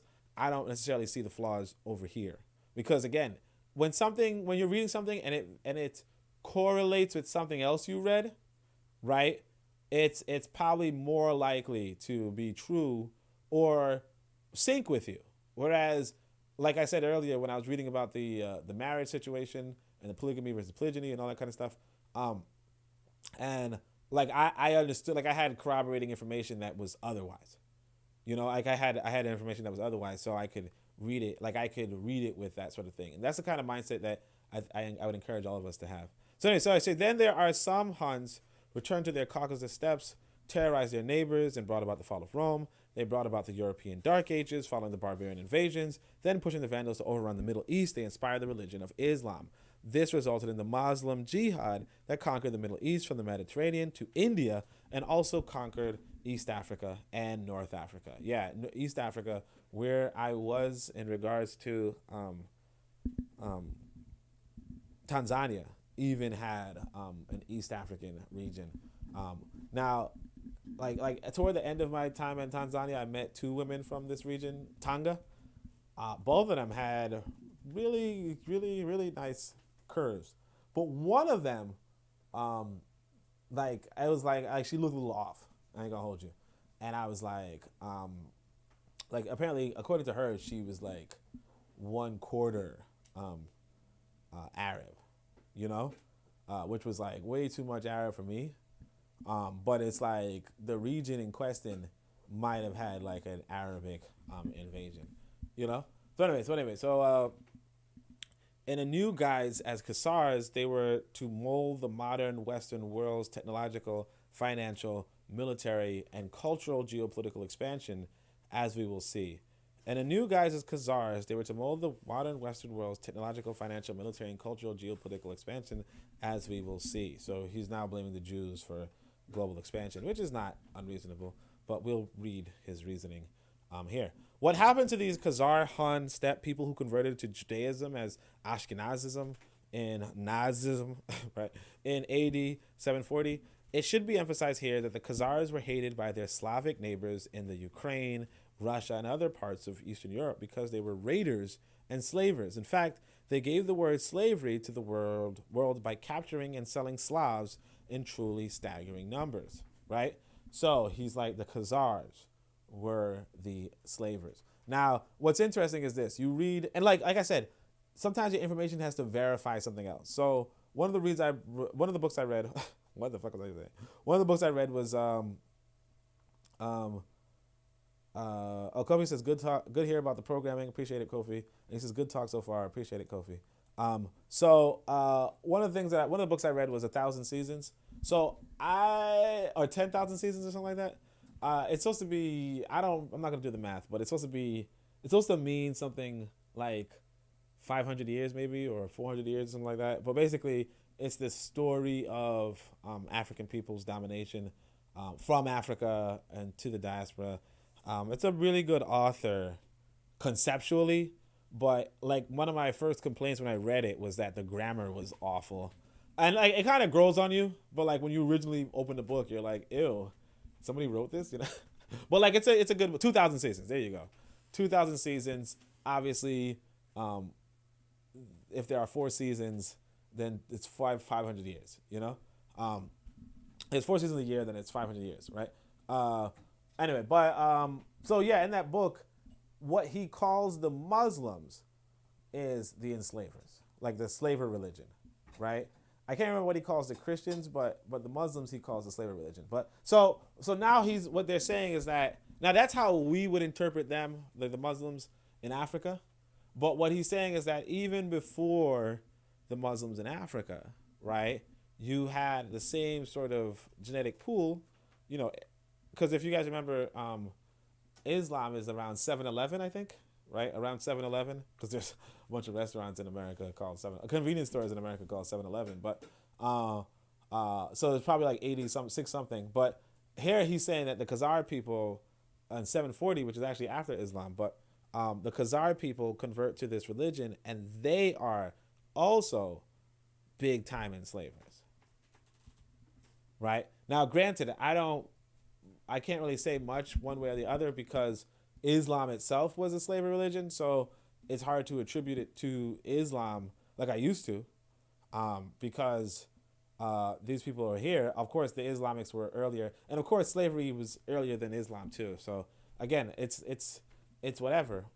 But yeah, he's saying that at least AD 740, you have the Khazars who were enslaving, you know, making like Slavs, the Russians and the Ukrainians, who, for those of you who might be tuning in the far future, right now there's two groups that are at war. I don't know who's won yet, obviously, but technically Russia should have won easily, but America's intervening. Like I said, they killed off the Native Americans, and they have enough power where they can intervene in the other side of the world.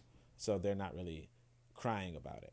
So anyway, Joseph Jacobs, in his somewhat ironically entitled Jewish Contributions to Western Civilization, from the Jewish Information Service, 1921, described what he called the wretched business, including the way that the Khazars processed their captives. They castrated the men, raped the women, and then killed the children in front of their mother's eyes. Khazar, why would he write that? Maybe he didn't like that. Like, I thought it was like a pro-Jewish thing, but like, anyway. But that's what I'm saying. That's another thing you got to realize. They're doing this in 740 AD, and then they come around to you. What do you think they're gonna fucking do to you? Because we're like, oh my gosh. Because that's why I say you shouldn't, as a people, identify as slaves. The Russians don't identify as slaves. The Ukrainians don't identify as slaves. The British, who were slaves to the Romans, did not identify as slaves. But you decide, oh, I read about slavery. That's me. That could have been me. And it's like, no, motherfucker, it could have been anybody.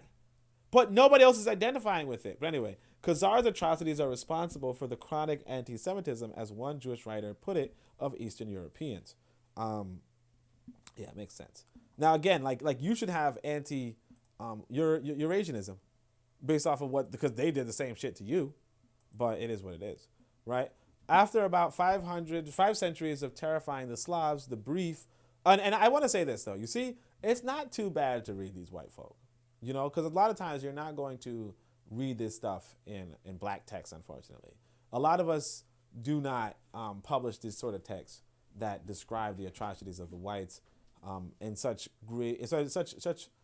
detail, 1921, and they're writing this, as opposed to us. Like a lot of the books I see right now are kind of like, are kind of not that whatever. So anyway, after about 5 centuries of terrifying the Slavs, the brief but intense Mongol invasion of modern Russia and the Ukraine in AD 1218 crushed the Khazars as a cohesive Caucasus steppe power. So the Mongols were just the better Caucasians, I guess, or the better Neanderthals, I guess he was saying. So in company with lesser steppe tribes, Magyars, Bulgars, Alans, the Khazars, and these are ethnic groups, by the way, but anyway, the Khazars were either dispersed within Russia and the Ukraine or were pushed into the territories of Eastern Europe. They lost their warlike cohesion as Khazars, but they retained their Judaism and some steppe customs. So again, I want to see the year. 1218. Okay. Still customs. So they had Judaism and they whatever. Surrounded and hated by their former victims, they congregated in so-called rural stels. By the way, the Jews, I was going to say ghettos. They're the original ones who have the ghettos, right? Stels, small, sometimes stockaded villages, or indefinite sections of the city that were just starting to develop. So what he's saying is that, again, warlike cohesion. I told you these religious groups are warships. They're military programs. They're military collectives. And like that's the kind of thing that you should have as well. But we're not. But we don't. We don't take that seriously. Again, I told the story yesterday, but I think I want to tell it again. I was walking by these Euro Jews on my way from a grocery store, and I overheard them talking about, I guess the financial crisis. I think they said somebody, I can't remember his name, but that rich billionaire who got rich off of trading stocks. But yeah, that guy. They're like, oh, he sold the bank, now they're talking about something that happened a long time ago, right? But that's the conversation, just walking by, eavesdropping on this group of people where they're discussing, the financial situation of the country and different financial solutions or options or just different things in the history of finances casually on the street. And then knowing that I'm going to go home, log on to Twitter, and folk are going to be like, y'all think process here is, something stupid, here is, those Jamaicans, they just don't like us. They call us bumbleclots, And I heard bumbleclot means slave, some stupid shit, some bullshit. Like, and that's the conversation that a lot of adults are generating casually, right? Or on a daily basis, as opposed to other, and I'm not saying that other groups don't also have shitty stories. I don't know. I don't hang out with them. But what I can say, and I mean, like, maybe some people hang out with them and they have those sort of bullshitty, I mean, because they do. I mean, some people do, obviously. I just saw a video of this white guy. Oh, I think Kofi shared it, of this white guy who was like, I'm just gonna stunt and I'm gonna go into a black guy's car and just dance around like a fool, So it's not like any other group is better per se. But what I can say is that there are adult activities and there's children activities. And if there's too many children doing children activities, right? Or there's too many adults doing children activities, you're in trouble. And actually, I want to say this too. I don't usually get to talk too much, only once a week, right? I want to say this: basketball, hip hop, whatever, right? Dancing, kind of. A lot of them are children's activities. Not really dancing. I mean, you could dance as an adult. That's not bad. But the music and particularly the sports, the basketball, the boxing, those are children activities. Those are children's games. Those are young men's games. Not really serious, not for nation building. But it's like a deep concern for African people. I mean, so is like, I want to say maybe drama. Not really. Again, I would say the most childish things that we have that are really, really popular in our culture is the music and the basketball. I don't want to say our culture, but the music and the sports. Those are really childish behavior. Like I could be like, son, why don't you go play outside? And that's what I want you to do outside. Just play and so on and so forth. Now, obviously staying in shape is good, but looking at a bunch of people playing games, it's like really they're playing games. Like they're called games. Like even video games is also childish behavior. But, and not programming games, but playing video games is pretty childish, right? That said, other people, I'm not saying that other people don't play sports, although these motherfucking Jews famously don't. But I'm not saying other people don't play sports and so on and so forth. But you have to remember that like people making a profession of it and like investing themselves in it, it is childish. Like it is childish, and the fact that we have like so many grown adults who are just like playing games for a living, should like tell you all that you need to know about this. But like I said, you have to have that warlike cohesion. You have to have like they have a manual, like the Torah, if you will. It's like a manual for war, and Islam really is like a manual for war. Because like I said, there's a story in Islam. Somebody was telling me this.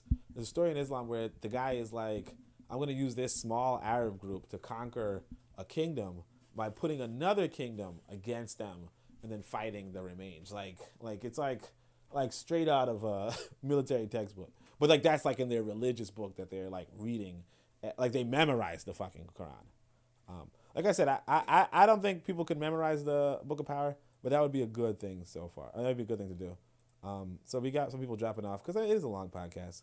So I hope you guys enjoy it, and I hope you guys finish off the article with us, but it's actually proceeding kind of slow.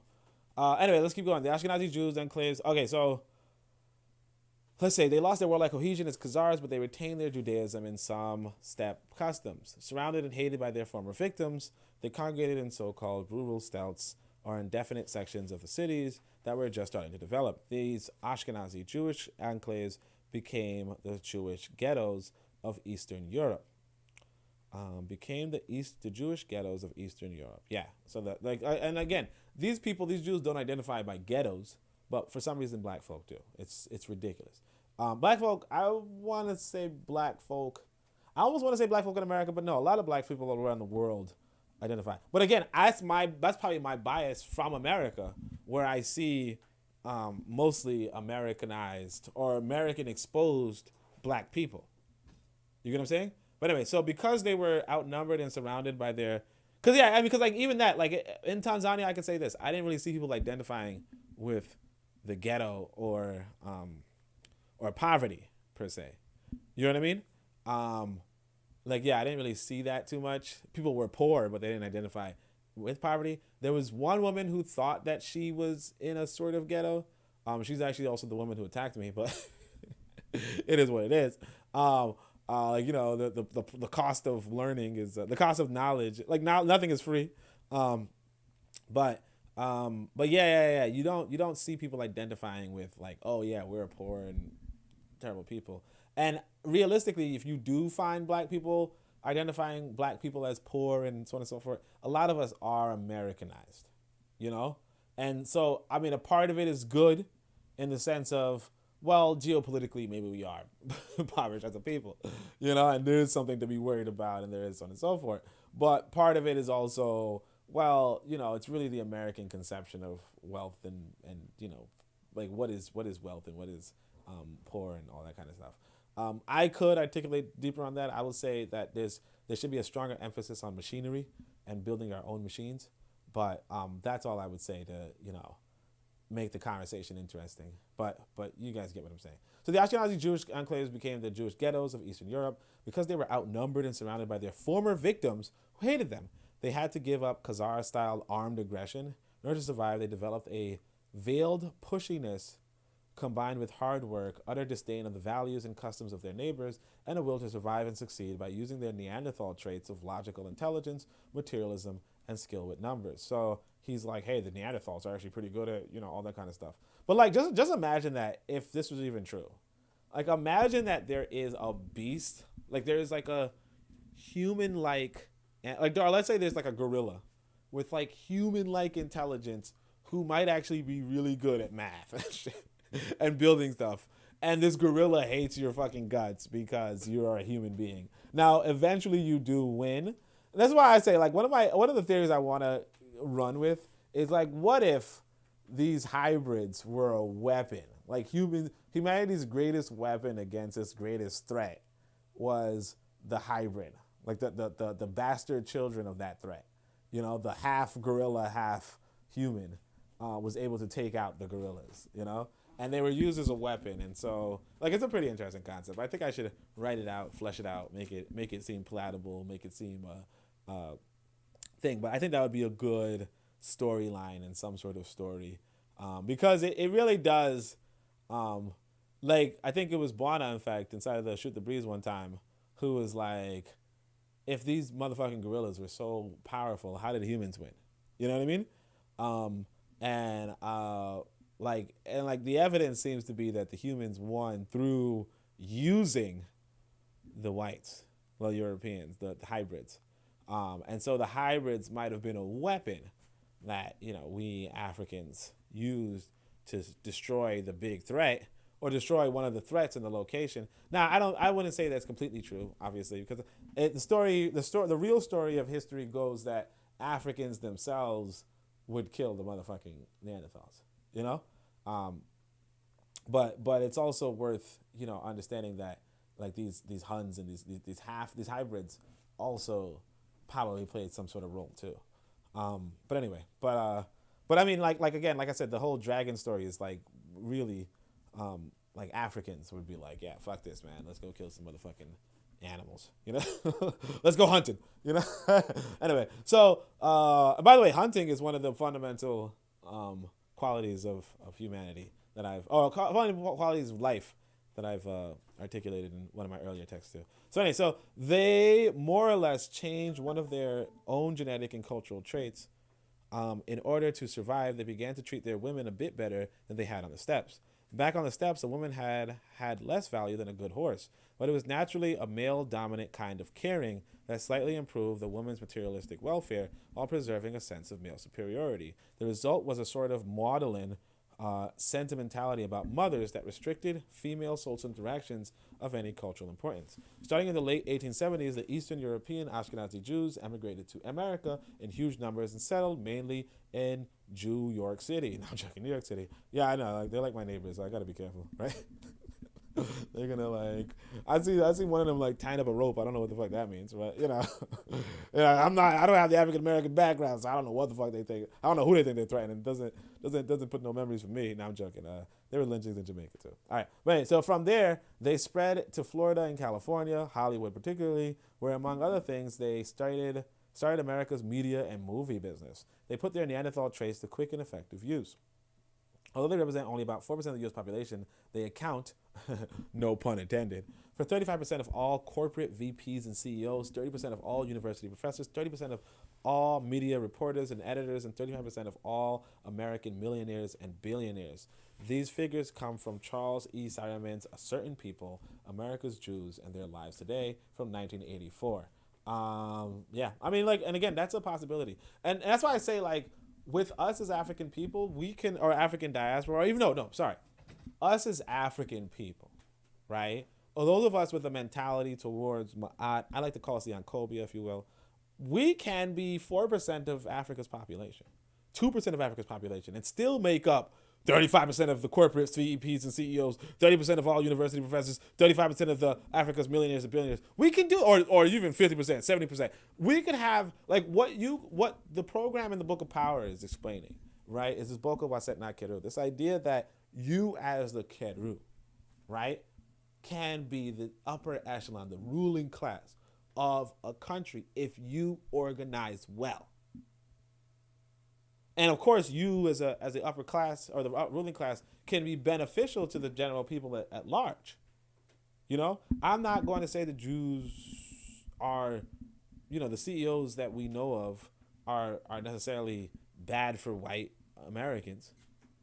You know what I mean? The professors are necessarily bad for white Americans. Now, sure, they might have some funky ideas on socialism and so on and so forth.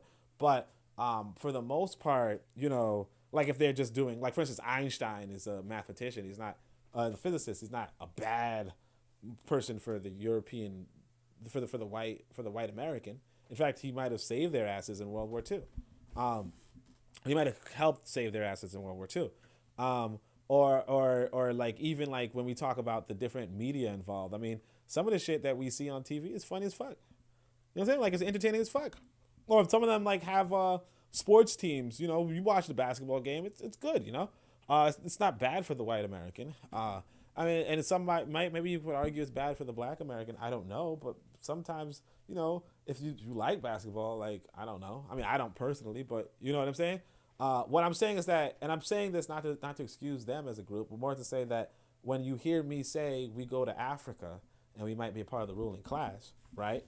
I'm saying that we can be beneficial to Africa and African people. Okay, just because you're part of the ruling class doesn't mean that you're negative. Now, there's a lot of negative people in the ruling class for sure, but just because you're part of the ruling class, it just means that you can now put the direction forward that can possibly be beneficial or detrimental. But hopefully, if you are, like I said, of the Ancobia, of the highest standard of African consciousness, it's going to be beneficial. Yesterday, in fact, Trigger Happy was saying something along the lines of, if he had an African nation, he would ban wigs and weaves and bleaching for employees, and that's a possibility. It's not negative. It's not negative. Obviously exceptions made to African cultural, authentic African cultural expressions if they involve, wigs of a sort, right? But like, that's the kind of, now obviously I don't know if I didn't personally say something along those lines, but what I'm saying is that that's the kind of mentality, mindset that if this person's in the ruling class, and assuming that's, the only sort of prohibition in place, it's not negative, it's beneficial, as opposed to the Askari who might be like, well, we're gonna ban natural hair and dark skin. You know what I'm saying? Which is a reality among Eurasianists. So just wanna clarify that point. Hopefully you guys can think. And like I said, check out the other podcasts. They're good times. Kofi says, sounds like a movie. Well, what sounds like a movie? Bill says, do you know of any African-centered books that deal seriously with African philosophy or science? Before that, I'm going to go to Buana and say only loves Jewish entertainment. I mean, I don't know. Like, if it's Disney and shit, I don't know. No, Disney, I think he was not thing. But like I said, like you guys watch that shit. I barely watch it, but like, for instance, I think some people might be like those black sitcoms, like Martin and shit was like really like a Jew was behind it type stuff, right? And it's like y'all love Martin and Will Smith. I don't watch that. I never watched the shit, right? I don't watch that shit, but like like we have to be for real, or like Marvel movies and shit. Like I remember just minding my business and somebody was like, "Yo, y'all should see Endgame. You gotta watch it," And again, I don't know if these people are. I think they're Jews actually, but like Marvel superheroes and all that kind of shit. Like I know you guys like that shit, so I'm not even like I'm not going to say that it's inherently bad because I know you guys like that. Like I know, or a lot of people like that. Like it's almost ridiculous. Like me, I'd rather make my own superheroes. Like I said, I'm programming my own game, but I'm not even. But like I know motherfuckers not trying to get my own game. Like I could even show you guys like the amount of books I've sold. You know what I mean? Like it's not like it's not even at that point. Like even like coming back to what Bill's question is, where it's like, are you going to make your book more real? Like my book barely even sells. Like real talk. Like it doesn't even make any sense for me to make it another option for people to not buy them. You know what I mean? The amount of children, like I wrote a children's book and that's not even selling. And some brother was actually telling me that it wasn't going to sell before I even wrote it because they were like, the children's market is tight, but like realistically, it's like black folk ain't really trying to support black folk like that. So like if a Jew man makes some fucking children's book, yeah, we're going to read it, But like we know, so it is what it is. But yeah, so Bill says, do you know of any African-centered books that seriously deal with African philosophy and or science? Yeah, my favorite book right here is I told you guys about Theophile Obenga, is African Philosophy, the Pharaonic Period, 2780 to 33 BC by Theophile Obenga. And make sure you get the one that says the Pharaonic Period because Theophile Obenga also wrote an earlier African book called African Philosophy that is that like that's named African Philosophy, but it does not the Pharaonic Period book. There are, I haven't read them. I bought them though. That's what I'm saying. I buy these books and don't even read them. Don't even open them really. But like that's what it is when you're trying to support your people, where it's like, just buy the books just so that they can wake up and see that they sold a book. You know what I mean? Sometimes it's really about that. Just see that you sold a fucking book. Cause like right now, when I check back and see how many children's books I've sold, I'm just like, yeah, this is discouraging. You know what I mean? If I sold 20 books and they weren't even read, that's better for me because it's like, okay, there's a market for this. But if I sell, and like, you see what I'm saying? Like I'm embarrassed to even say 20 because like that means I even sell 20. You know what I'm saying? But if I sold as little as I have, it's like, why the fuck am I writing books?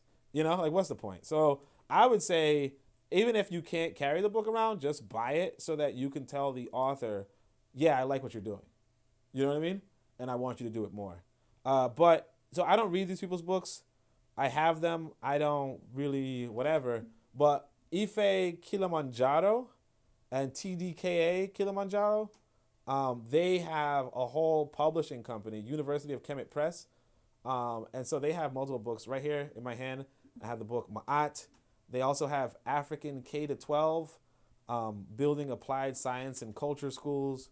I have another one of their books, and they also have like a big history book.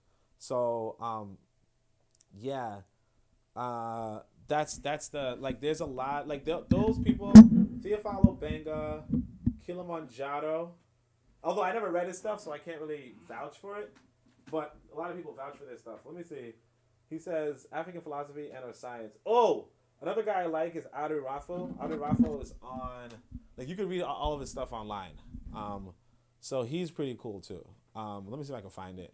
He's like I tend to like Egyptologist type stuff. So he's one of those guys. And Asar Imhotep, he has a YouTube series as well. He's a linguist by trade, and he also deals with African philosophy and African science in a more serious way, So, and I think Obenga was a physicist, so he kind of deals with philosophy and science pretty interestingly too. So those would be my five go-to guys. Let me see if I can write it down. So Theophile Obenga, I'll put him on the top. I don't really like Job because Job is a misogynist, so I'm just like whatever. But Asar Imhotep, I would put after, I guess. No, my favorite guy is Adi Rafo, but he might be a little bit like some people call me pseudo. Not to say that he's pseudo, but Adwirafo. But like he's a little bit more esoteric, if you will. Asar Motep is a little bit more professional about it. Oh yeah, I never really read these guys, but TDKA Kilimanjaro, and then like I said, check on the Job.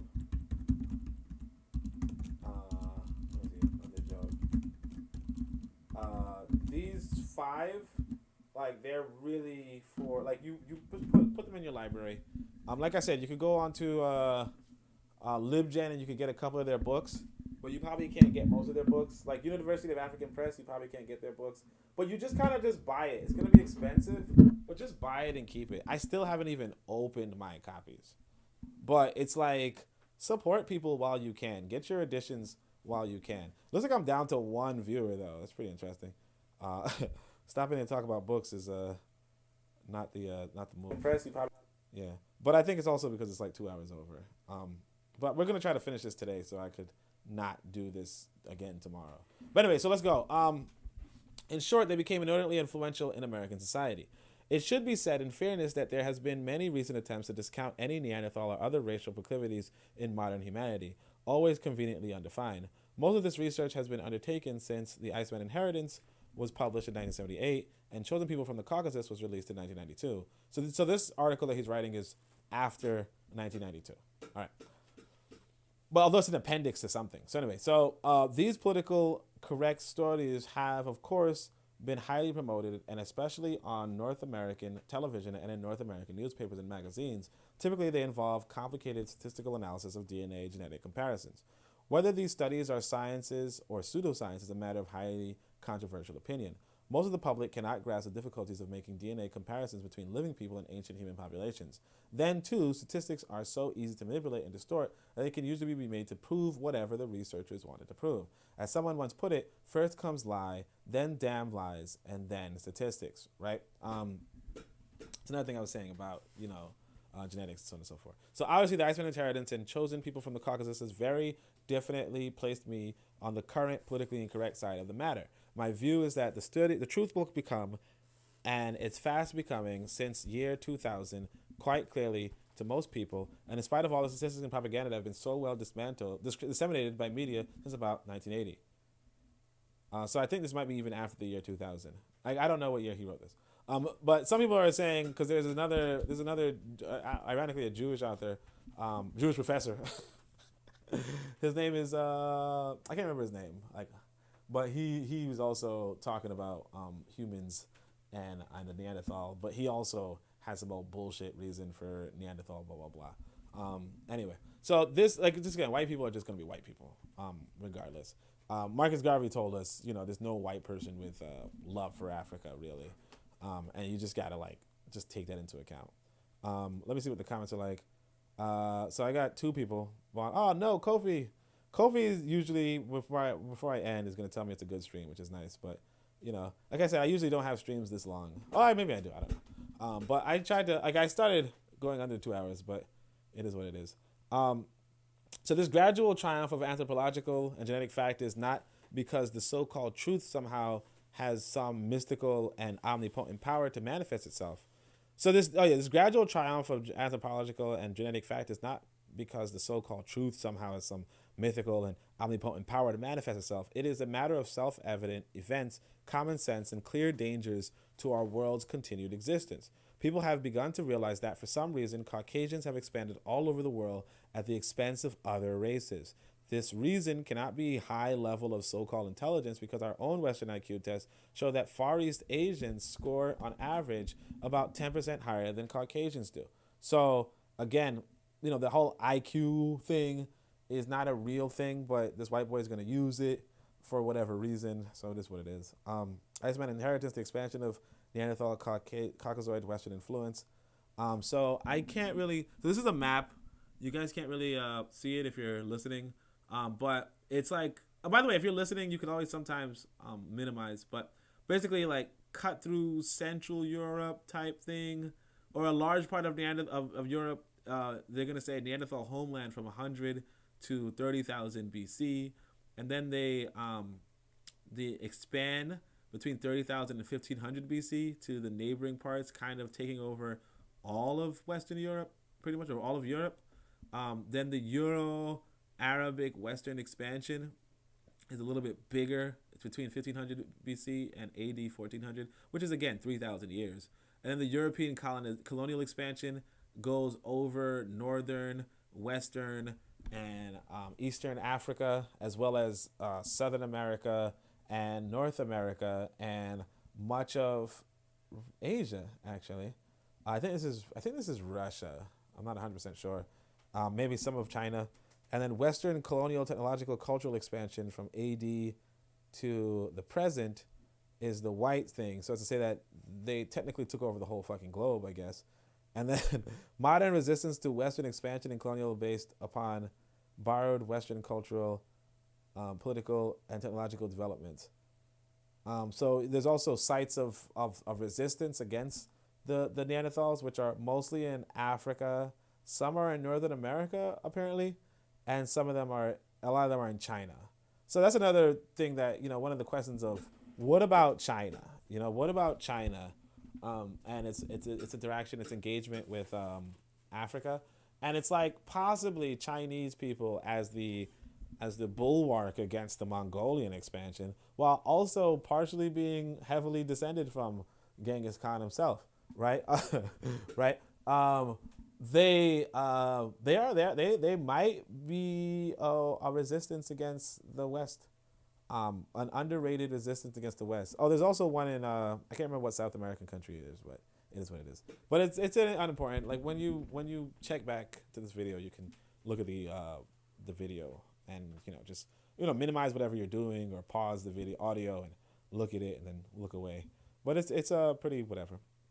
So the Iceman inheritance offered an explanation that made sense: a higher average level of aggression, not intelligence, in Western humanity. This was an observation that also conformed, as it still does, to many other interlocking anthropological facts. The frontispiece was a map of the Iceman inheritance that graphically and unarguably showed the gradual but inexorable expansion of Western humanity from the Neanderthal homeland about 80,000 BC until today's globalization and technological, financial, military, and cultural conquest. Unfortunately, reduced to this size, you'll have to squint to read the caption or magnify the text. Now, I do want to point out something, actually, pretty quickly. And this is something that, again, white people... Oh, Kofi's still here. White people... this is a thing that white people... will, like I said, if you don't understand the history, you're not going to understand the evidence, right? So Africa had its own expansive empires, right? And some people, now of course, some brother would say this is pseudoscience, right? But it's alleged that this region of Africa, like what we know as Africa, used to be considered Western Ethiopia, right? And then this would have been like this area right here, down to India and so on and so forth, would have been Eastern Ethiopia, right? As to say that the ancient Egyptians would have, ancient Egyptians or the ancient Kush or whoever, or even these people in the before this was the Sahel, had created civilizations, like not just in Africa, because remember that these countries, like these continents as we know today, were not necessarily geographical spaces before today, So, like, for instance, this region right here, this part of Northern Africa and Southern Europe, right, they are like 5 miles apart. Like, you could technically swim between these two countries. These two continents in a sense, right? And then this part of the world, this is actually connected land. You know what I mean? Like, you could... or even like, I think it's like a really small canal that separates Africa from Israel, right? So as to say that it's very unlikely that like the people here with their developed, civilization felt that there was a border here, that like an impassable border. So very likely, and actually, if you guys actually read this biblical story, I think that they're paying tribute to Egypt at some point. Or if you're not reading the story, if you look at the actual historical evidence, the kingdom of Judea is paying tribute to Egypt.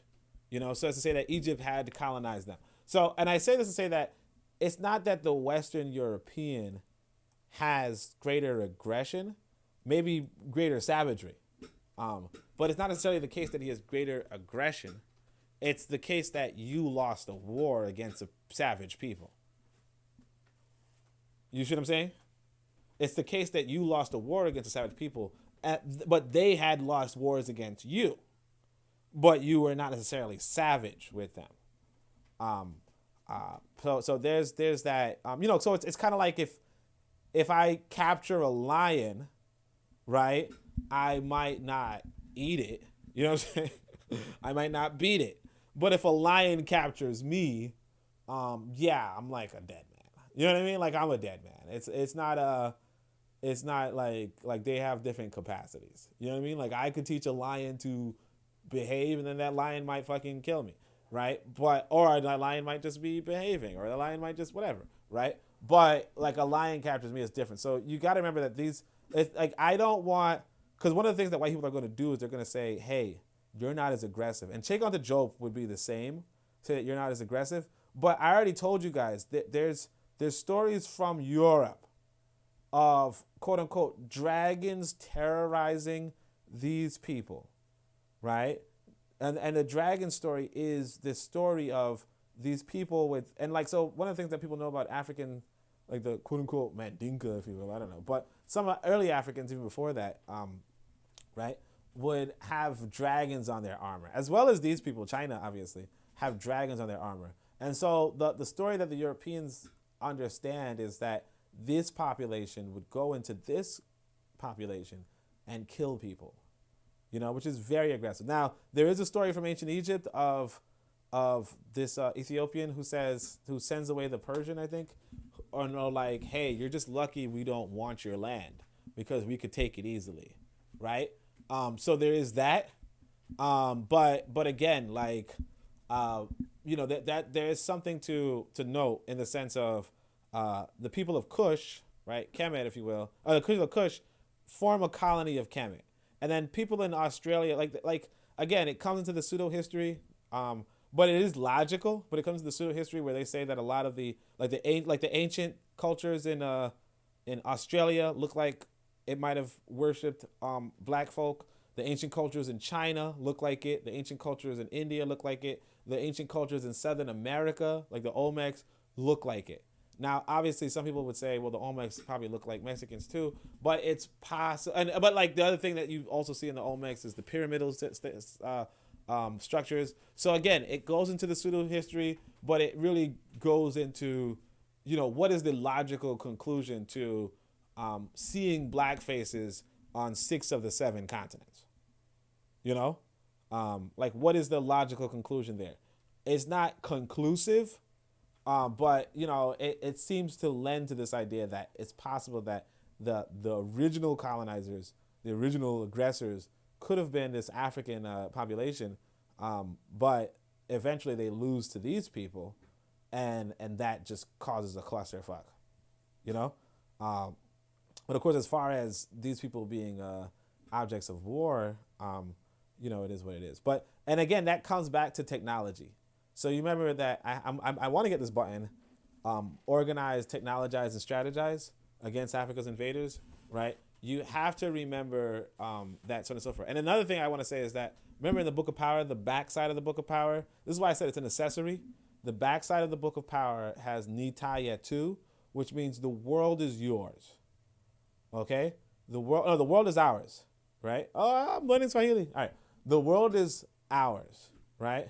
So yeah, Nitayetu. So technically, if I was writing it in Swahili, the way how Swahilis say it would be Yetu ni. No, there's no way to say it in Swahili. The world is ours. Let me see. No, I mean the way how I would say it with the Egyptian language, but the world is ours. No, I don't know how to say that, but Yetu is our, obviously, and Ni is, but there's not really whatever. But anyway, so the thing is that you realistically, if you're talking about African empire, you like, just like how these white people don't limit it to Europe, they don't limit it to America, but they're like, hey, this is our backyard, and this is our backyard, and all that type of shit. These are our friends, and these motherfuckers aren't, whatever, right? You have to have a geopolitical worldview too, in the sense of, well, I'm going to set up a way for me to be protected globally, because like if you think about this war between Russia and Ukraine, which is probably around this region, right? The war between them is like the reason why America is involved is to say, like they want a stronghold against Russia, as close to Russia as it can be. And so it would be the same for, like if we were serious about geopolitics, it would be the same for African people going into the future. That's why I don't even, I don't really limit my scope to Africa. But anyway, that's another thing. Let me see what, oh yeah, Buana gave me a compliment, surprisingly. He said, Oni, you need to be a professor at an African university. That was my dream, but, well, not a dream. That's what I wanted for myself. But again, we have to establish a university, or the university that would allow me to teach there, But Buana says, peace, Bakari, when you coming on? Have you eaten your hogma and chitlin Sunday dinner yet? Okay, and I think they're just talking about something. Brother Bakari says, last night was a good show. Yeah, I know, y'all started yelling at me. Promoting good times. Keep weighing Bakari could yell a storm at us, right? So prominent episode in this expansion have included the Arab Islamic conquest of the Middle East and North Africa between AD 622 and about AD 1550. 1550, yeah. There was also the conquest of North and South America by Europeans between AD 1492 and AD 1880, and the genocide of an estimated 10 to 20 million native people. Connected with the conquest, transatlantic slavery of the black Africans stands as the most terrible of all human tragedies. It is nonetheless, and again, that's a white person saying it, so he's gonna go for his black pom pom if you can. You know what I mean? It is noteworthy that Iberian Jews, Ashkenazi Jews, and American Jews were very major players in both the genocide of the conquest and in subsequent transatlantic slavery of black Africans. And I'm gonna expand on that a little bit. It says, according to both Jewish and Iberian sources, from 50% to 75% of the Spanish and Portuguese conquistadors were actually Jews who have been expelled from Iberia. It has been estimated that between 20 to 100 million people died in slavery and because of it. Yeah, so they killed a lot of our people. So a lot of times when we talk about the different ethnic groups, the different ethnic lands and all that kind of stuff, like a lot of it's nonsense. A lot of these ethnicities had to move because of slavery. A lot of these ethnicities were created because of the attack on Africa. Like the Dahomey people were not a historical people as much as they were a resistance group against slavery that had to use slavery in order to resist slavery, like most other people have to. But then a lot of people were just wiped out. A lot of languages were lost. A lot of culture was lost because of these fucking crackers. What I want to say is that there's this Muslim who's being interviewed by this woman. And, I think it's in that country. I can't remember the name of the country right now, but there's a country where these black people are getting treated poorly because the president said, and I mean, like, it sounds like any other fucking country, but the president said that the black immigrants are the problem. And so they start stabbing black people on the streets type shit, right? Like bad stabbing too, like bloodied up and beaten up because of what this president has said. Not because of what this president said, but because of whatever, right? So anyway, so one of these Muslims are being interviewed about it, and he's like, yeah, these fucking Africans, they're fucking ruining our country, all that type of shit. And so the interviewer, she seems like a liberal, modern, also Muslim woman. She's like, well, do you know any black people? Right? Like, do you even know any black people that you're talking all this bad shit about them? And he's like, do I know them? Do I know them? My grandfather used to sell them. They know who the fuck you are. Like, they're the ones who fucking did it to you. You know what I'm saying? I'm just letting you FYI. But anyway, so the modern Westerner who are dulled by hundreds of thousands or even millions of casualties in two major world wars, and then the modern Westerners who are dulled by hundreds of thousands or even millions of casualties in two major world wars and the much worse potential of nuclear and biological warfare, these figures of black African deaths by slavery might seem meaningless, right? But then we have to remember that the world's population was considerably smaller between 1492 and 1860. So, okay, he's like, hey, you Westerners might be like, oh, well, we died a lot more. But it's like, no, this was a big thing. So yeah, I think it was Carlos Cooks who says that 1/3 of Africa was lost. 1/3 of Africa's population was lost, and of course the Native Americans and the Native Australians are wiped away, right? So because the Jews have appropriated the word Holocaust to propagandize their casualties under the Nazis during World War II, supposedly 6 million died. Africans have had to fall back on the Swahili word Maafa to refer to their much greater victimization. As for the decimated American Indians of North America and South America, they have been too stunned and demoralized even to quote a word for their catastrophe. Simultaneously, the Far East was discovered and then dominated by Europeans, but the people of East Asia were too advanced technologically and culturally to be exterminated completely. They terrorized, were colonized or partitioned, and their natural resources were stolen. Only Japan remained independent in practical terms until 1945, that is. Australia was colonized during the 1800s, and the native populations were virtually exterminated by slavery and bounty hunting. They hauntingly remembered their world before Caucasians came as dream time. It is, damn, that's sad. Ugh. Like, I wasn't going to agree with this white boy, but man, that's sad. I ain't going to hold you guys. There's this white boy, Elton John, he makes this song. He's a queer. Tunisia, yeah. Kofi says Tunisia, yeah. He's a queer, but he wrote this song called, there was a list of the saddest songs, allegedly, and of course a bunch of European songs. But one of them is Indian Sunset by this guy, Elton John. And like, yeah, it's a sad fucking song, you know? Like, if you could have some sympathy for other people, I know some of us can't. But if you can, it's like, yeah, it sucks, you know. Because just imagine, like he paints the picture of this country being another people's home, and it's invaded, and they lose it, you know, completely, like utterly, to the point where it's like the best thing I can do is kill myself, you know, because you just lost everything, you know. And that was an option for Africa, but luckily it wasn't, you know. Luckily it wasn't, but like luckily it didn't go that way. And not saying that. But yeah, like the Native Americans like really fought for this fucking land, like to the point of like never wanting to give up. And now it's like, well, you just have to fucking give up. Like you're not winning it. And so like now a lot of them have like drinking problems. I'm not gonna say that's the reason why they have drinking problems, but it's like, what else are you gonna fucking do? Like this is literally your land that somebody else has built a world power on, you know, a world terrorist organization. It's like. That's sad. Anyway, but yeah, Caucasian, they said it was dream time. That's sad. If you could just sympathize. Like, I don't know. You know, ever since my mother passed away, I'll be honest with you guys, I've become a lot more sympathetic and a lot more sad, you know? Like, it's, like, I wasn't too emotional before she passed, but, like, after that, I was, like, I'm like a blubber. Like, I can watch a cartoon and be sad now. You know what I mean? like, it's just one of the, like, one of the gifts, I guess. Or like one of the final, like let's say the final lesson my mother decided to teach me, or not decided, but that I learned. So it is what it is. So if I come off like I'm a little bit of a, oh my gosh, yeah, it's like, okay, well, you know, everybody processes grief differently, and you know, yeah. All right. So anyway, it's been noted previously by many historians that the ancient rationale or excuses for this expansion, slavery, and genocide was to spread the Judeo-Christian tradition to the benighted colored people of the world.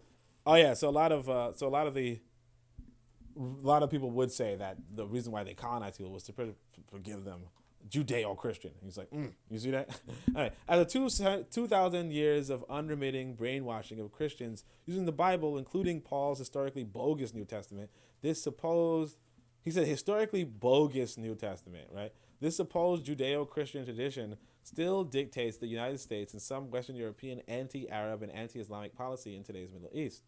The ongoing and current Israeli-Palestinian confrontation and the Iraq crisis are directly related to 2,000 years of purposeful Judeo-Christian myth that has both distorted the facts of Christian religious history and has also therefore molded modern Western geopolitical alliances. And now, and by the way, I should shout out Brother Bakari for coming through. So shout out to Brother Bakari and all that jazz.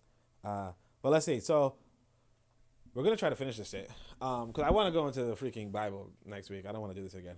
But anyway, so now we've come down to the nitty gritty of the planet's survival. The major competitors in historical Caucasian expansion, the Islamic Arabs and the Judeo-Christians, are finally facing each other and doing so with high-tech weaponry. High-tech weaponry is the most important thing you can acquire. So again, machinery is really the really important thing to acquire in this world. Like the skills of like I want to say that I'm not even like a spiritualist, a materialist.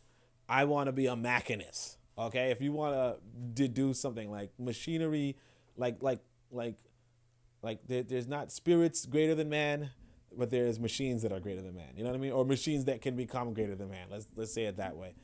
Even if they're tools now and probably forever, they are as they say about the gun making a great equalizer. Guns don't make they don't make you equal. They make you better.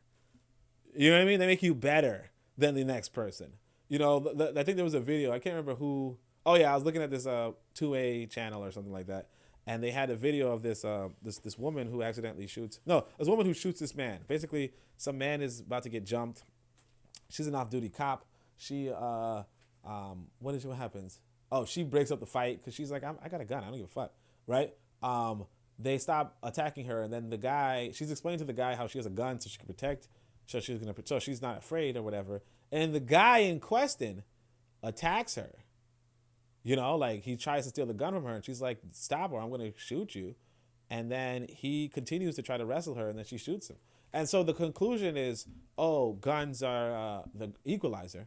Of course, she's actually sued about it. Oh, we were supposed to talk about it. That's the story we were supposed to talk about yesterday, but we didn't get to it. So make sure you guys check in the Shoot the Breeze next week. We'll probably talk about that. But the woman in question, she gets a suit against her. But the whole thing is that guns are not an equalizer. They made her stronger than the man. You know what I mean? They weren't equal now. She was the superior force. And so that's the thing about machines is that they don't equalize people. They make people better than other people. They make people better. And that's the machinery thing, the technology thing is realistically how these other people were able to beat Egypt.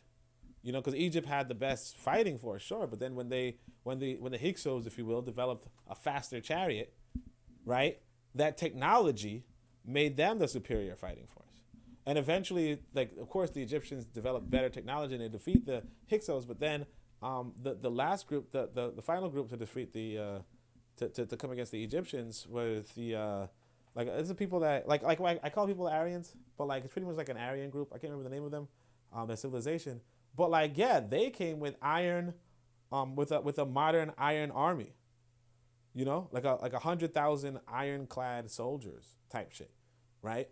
A standing army, right? That technology, not just the organization, but just the whole iron thing, was able to overpower Egypt, and the rest is history.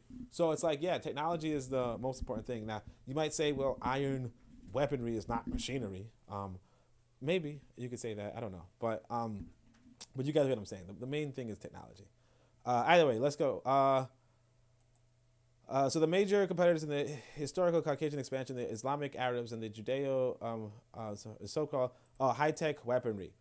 Nuclear and biological weapons would wreak destruction and havoc that could affect the entire world. Some people are fond of calling this impending war the Armageddon of biblical prophecy, but it's genetic proclivity towards aggression and not a God's supposed will behind the inevitability of Armageddon. Yeah, but is a genetic proclivity towards aggression. So again, I'm not going to say that they're more aggressive, but they are kind of fucking stupid savages. Yeah.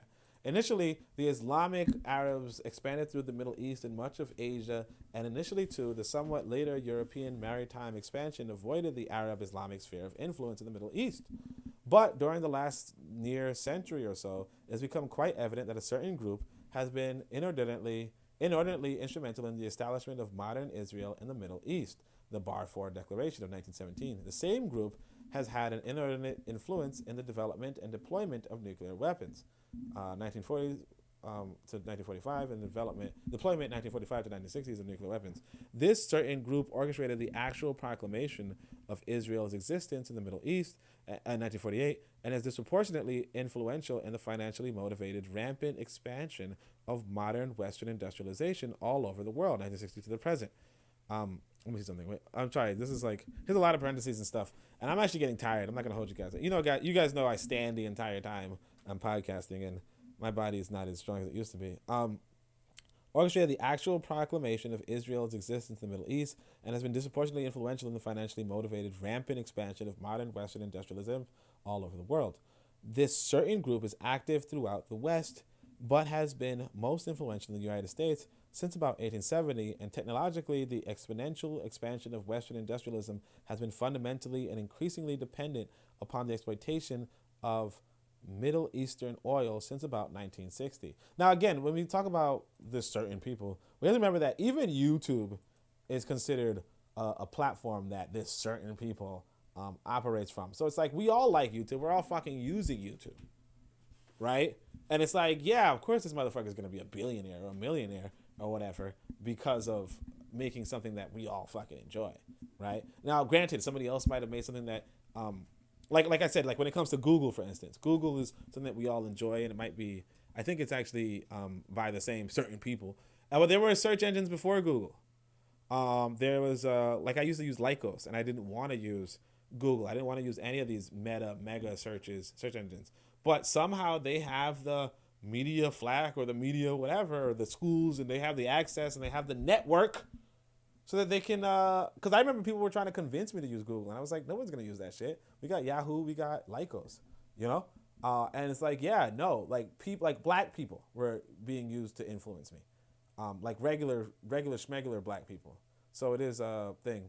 Afrojam says, who, the Persians? No, not the Persians. It's another group. Afrojam said he's gonna cash at me. So you guys give Afrojam some props for putting the money where the mouth is. That's good. Appreciate it, fam. So Afrojam says the Persians opened the door for the Greco-Romans, and the Afrojam said your worship series has been great. Gonna cash app you, so on and so forth. Remember using Yahoo as a kid. Yeah, no, it's not the Persian. They start with an S. It's not the Sumerians, but it starts with an S. And I remember they're like the group that I hate the most. But it's also, like I said, like I postulate that this is the group that is ancestral to the Judeo-Christian religion. But some people would say, so I call them Aryans. But like this guy is just saying that they're Khazars. They're biological cousins of these Aryans in a sense. But I can't remember the name of them right now. It's in my book, but I can't remember the name. But it's like something that starts with an S, if I'm not mistaken, or possibly an E, right? Anyway, so yeah, shout out to Afrojam for the suggestion. You know, a lot of people make podcasts and they get like tons of money. And I'm kind of like, well, I'm just giving you all the information. But all right, let's go. Quite obviously, this onslaught against the Middle East increasingly depended upon the exploitation of Middle Eastern oil since about 1960. So quite obviously, this onslaught against the Middle East and the entire world's resources and peoples cannot continue without eventual Arab-Islamic policies of resource self-defense and cultural preservation, or rogue opposition and terrorism, as the United States prefers to term it. So let me see what this says. Quite obviously, the onslaught against the Middle East and the entire world's resources and peoples cannot continue without eventual Arab-Islamic policies of resource self-defense and cultural preservation, or what? And he's saying that this is what we call terrorism. You know, like when you're in your own country and people are fucking invading you and harassing you, we call it terrorism when they defend themselves. You know what I mean? Just like we call it revolts when enslaved Africans, defend themselves. And it's like, well, why do they feel the need to defend themselves? Why do they feel the need to attack unless in case you were doing something violent to them, right? Because remember that we as African people did not choose to come into the Western Hemisphere. You know what I mean? We didn't choose to come. Like you could say we chose to stay, particularly in this day and age, but we didn't choose to come here. So it's like, yeah, if some of us are violent, it's because of the initial violence that triggered it.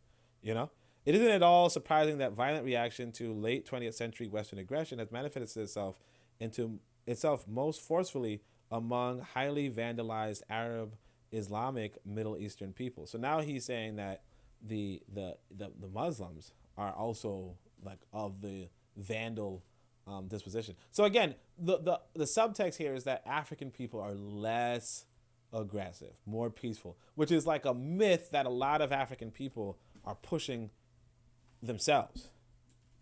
You get what I'm saying? A lot of African people push this myth themselves to the point where, and like white people kind of flip the story like that, but what it does is it has this undertone. So hopefully we can talk about it next week.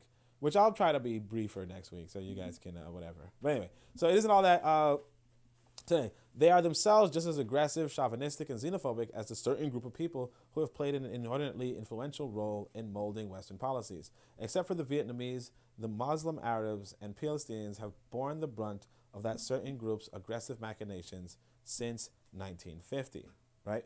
Gradually, however, even some Westerners in company with most other people of the world have begun to realize the fundamental cause of the most serious threats to the world's safety and peace. They will either quietly withdraw from helping with the United States and Israel's so-called war against terrorism, or else they will actively join the militant opposition to American, Israeli, Middle Eastern, and globalization policies. Yeah, and I wish that white folk were like that, but they're not. Again, we're reading this article that's probably 20 years old, and it's like we're still in the same damn predicament. So we see this process already starting in current newspaper headlines. That's what I'm saying. Don't even believe these cracking crackers, because it's like 20 years later and it's still whatever. There's mounting opposition to the war against Iraq momentum that's been promoted by the certain group within American industry and media, especially CNN, the New York Times, and Wall Street journals. This international opposition has begun to isolate the United States and Israel from the world community. Has it? Right? War against Iraq, replace that with, and how long ago did the Iraq war even end? And then replace this with Ukraine. And it's often a matter of time. And it's only a matter of time before there will be yet another so-called and highly inaccurately termed anti-Semitic backlash in the West. And again, this is like 20 years later, nothing. So the genetic profile of today's Middle Eastern confrontation actually involves mainly the descendants of some Caucasus steppe barbarians. Although I do want to say this, so people are going to be like, since I'm getting a paycheck, I might as well go into more detail, right? Since I'm getting into that now, but no. What I want to say is that, like, if these people do have an inordinate influence on the media and they can censor things on YouTube, right, so that most people cannot even see this video that I'm reading from, or they can, distract you with sports and entertainment and movies and all that kind of stuff. If they do have that ability, right, then that's probably an additional reason as to why a lot of the predictions about a backlash do not happen.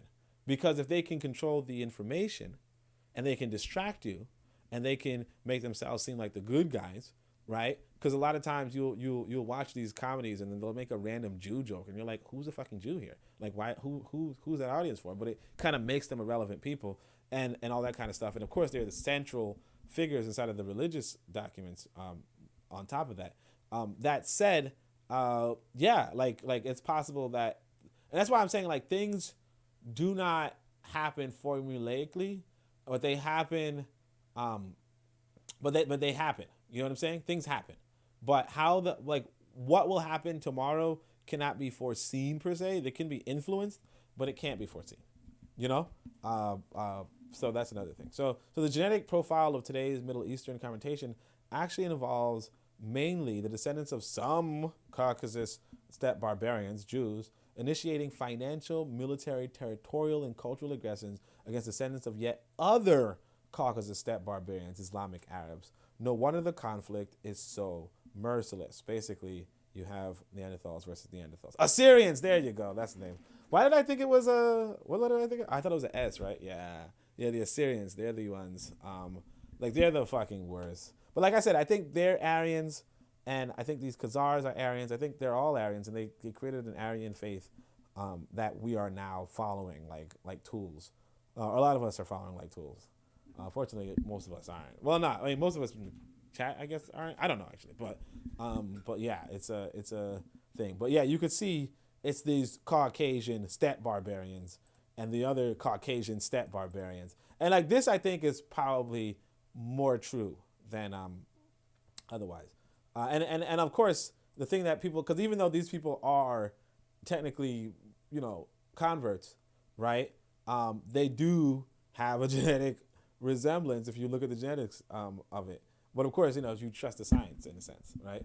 Of these own people doing the genetics, no less. But anyway, so it is as dishonest and as useless to ignore this self-evident anthropological fact as it is to deny the truth that the salient characteristic of these contending barbarians are their shared Neanderthal cultural and physical traits. In spite of all the statistical good facts from what in North American media, both Jews and Islamic Arabs are fiercely monotheistic. Both Jews, Judaic and Islamic religious law is anti-female because women's social and sexual activities are rigidly curtailed, and both Jews and Muslims permit polygamy. Both Jews and Muslims have been major players in enslaving conquered peoples they didn't exterminate. If North American, Western European, and Israeli Jews seem more modern and democratic these days, it's only because they have had to pay lip service to Western European ideals in order to ensure Western tolerance and continued Western military and financial support for Jewish and Israeli goals. Yeah. I do want to say about this polygamy thing. One thing somebody told me about these Jews was that if you go by certain streets here in Brooklyn, right, you'll see the black women, like I said, it's a bridge where black women are known to sell their bodies, right? Well, not just black women, but just people in general, but like black women in particular, right, are known to, like in the hood somewhere, right? They're known to thing, and so you'll have these traditional Jewish men driving there at night trying to buy black prostitutes. And I heard this through a black woman she was looking good, and she was telling me that she was like walking one way at night, and then she saw this fully garbed, Jew guy. He was like, "Hey, how much is it gonna cost?" And she's like, "What the fuck?" But it's like, yeah, like these people with their quote unquote family structures and so on and so forth, they are also engaging in the sordid trade of bodies, that is, in this country. Of course, let me just move on before anybody says anything. Anyway, so financial support for Jewish and Israeli goals. But the immediately obvious clincher of their shared Neanderthal trait is that both Jews and Muslims have severely limited visual artistic ability. Both Judaic and Islamic religions law prohibits the representation of any living thing as idolatry. Islamic art is purely geometrical, and as for the Jews, modern art, non-representational, abstract, neo-primitive, and linear art has to be invented before they could contribute to Western culture as visual creators. It is only because Jews control so much of the Western artistic press that some modern Jewish artists are highly regarded, and I defy anyone to name just one world-class Muslim painter or sculptor. My man hated on them though. Anyway, but like you see how this white boy is just like, But I mean, again, like there's some merit here, so it's okay. But like, Anyway, so also both Judaic and Islamic religious laws and customs demand sexual mutilation as a symbol of religious affiliation. I have not covered this particular repercussion of Neanderthal physical traits in this appendix. So again, he's looking at the similar religion. Although it's worth noting that the Egyptians, the Africans were considered the ones who initially did quote unquote circumcision. But I think it was a different type of circumcision. Remember, Ani kind of goes into a better detail with it, and what she would articulate is that there's like this African conception. I think she might be talking about the Dogon, but she's like, there's this African conception that humans are born intersex, like of two genders in a sense, which is kind of true in the sense that genetically humans are actually originally girls. Like all of us are originally girls, like our X chromosome. Like we have an XY chromosome and the Y chromosome acts later. You know what I mean? Like it develops on the X chromosome. And we kind of see this generally in science with regard to like cats, where if they have a parents of two different colors, one color is the initial color and then the other color kind of comes inside. So like the same with boys, like our male appendages show up after our female, like our basic human form. And by the way, the male chromosome is actually, the Y chromosome is actually diminishing rapidly. So it's actually a scientific question as to what's going to happen to the human species when this Y chromosome fades. And one of the ideas that was originally propagated by the Neanderthal sciences, or the Neanderthal story, was that they eventually became infertile, right? Probably because of the shrinking, maybe they had a dwindling Y chromosome too. So it's possible that humans in the future are bound to become infertile as well. Although maybe even, this is something that I never heard before, but just thinking about it now, it's possible that humans were able to procreate with Neanderthals because of the Neanderthals dwindling Y chromosome. Now, granted, I'm not 100% sure why Neanderthals became infertile, and I'm not saying that it's because of the dwindling Y chromosome. But it might be something interesting. Like, again, I think that we as African people should have more scientists exploring the questions of the universe. And that would be one of the theses that can be investigated based off of whatever science that we could have. But like, it could be that, because again, one of the assumptions is that things of different species cannot reproduce.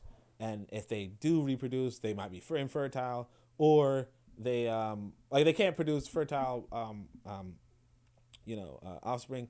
But again, that's not a true thing.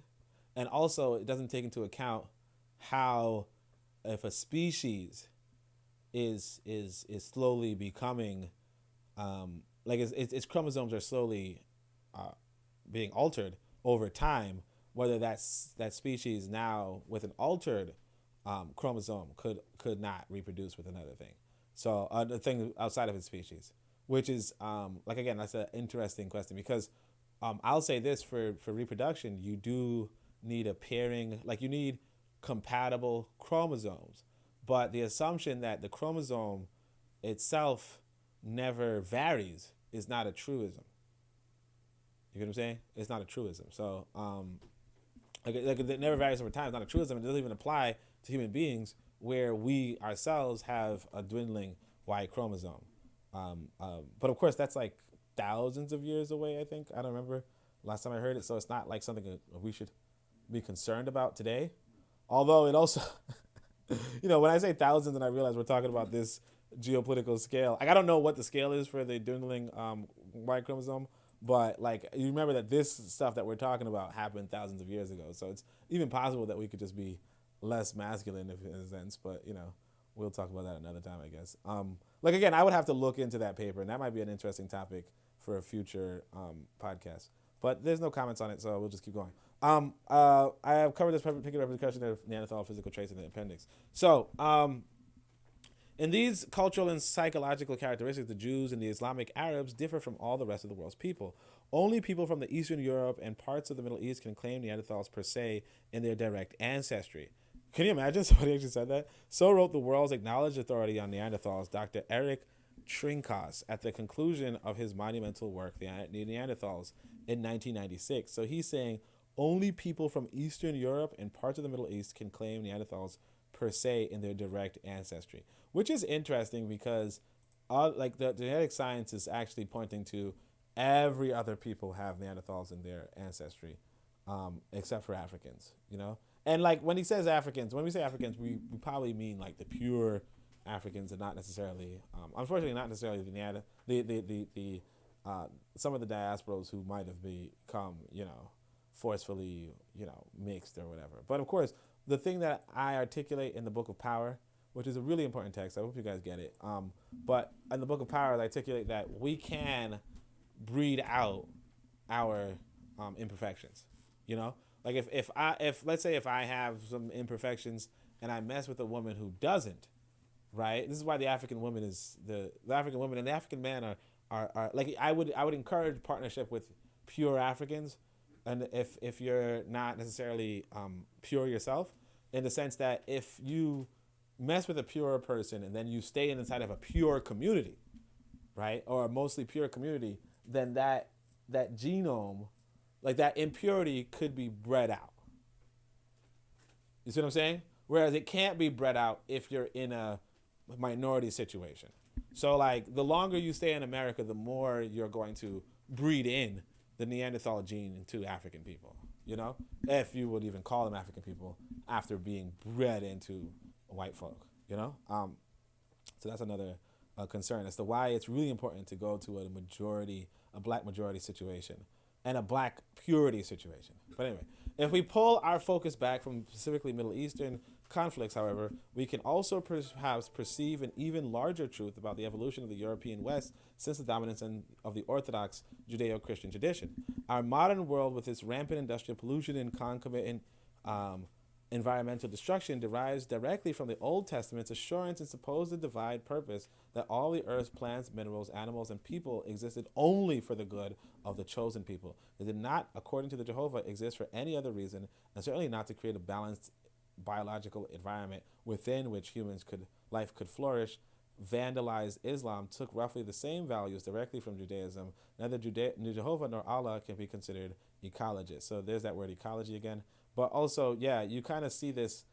Like again, that's another reason why I would not accept this quote unquote holy text or this white religious text. Is that it's really anthrocentric, human centered. It's really humans are the best, and it's really actually this tribe of people are the best.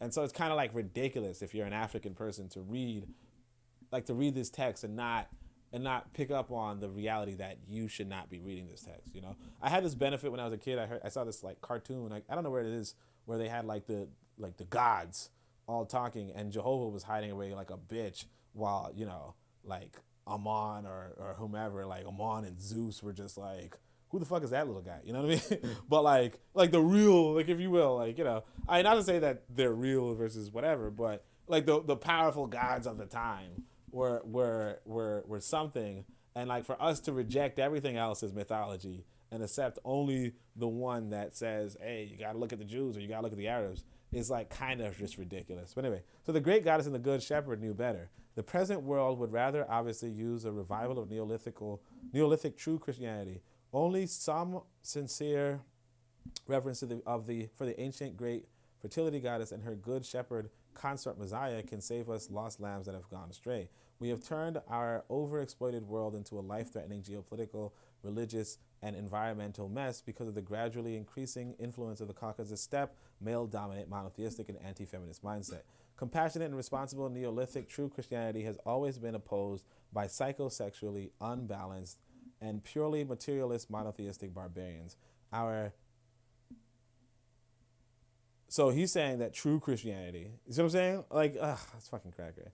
I'm kind of like thinking to myself that maybe I have to not pick up my son, but I have to get my son eventually. So I'm a little bit distracted, but and it's only 2 more pages, so it's not like it's not serious. But I kind of just want to read through this. But all right, let's say he's like true Christianity is the one with the great fertility goddess and her, you know, and Jesus, right?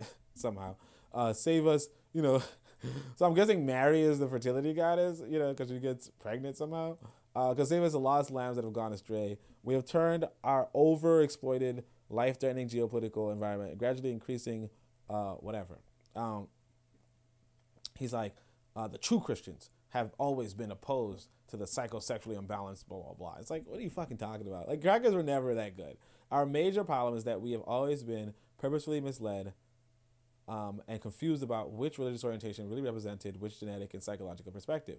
We have been propagandized into believing that male-dominant monotheism represents the apex of compassionate spirituality, while polytheistic paganism reflects the depths of moral and materialistic depravity. But the present state of the world's political security and environmental purity vehemently argues otherwise. Yeah, and so you could, you know, as a you know, no irony, but as the Bible says, you can judge a tree by the fruit it bears, you know? Anyway, we really do have saviors, and all we must do is pay them the respect they are due in objective reality and also modify our behavior to what we know is true and right anyway. So now he shows a picture of I'm guessing, I think it's Heru and Aset. Yeah. Heru and Aset. You know, some people say Isis and Osiris. No. Isis and let me see. Heru.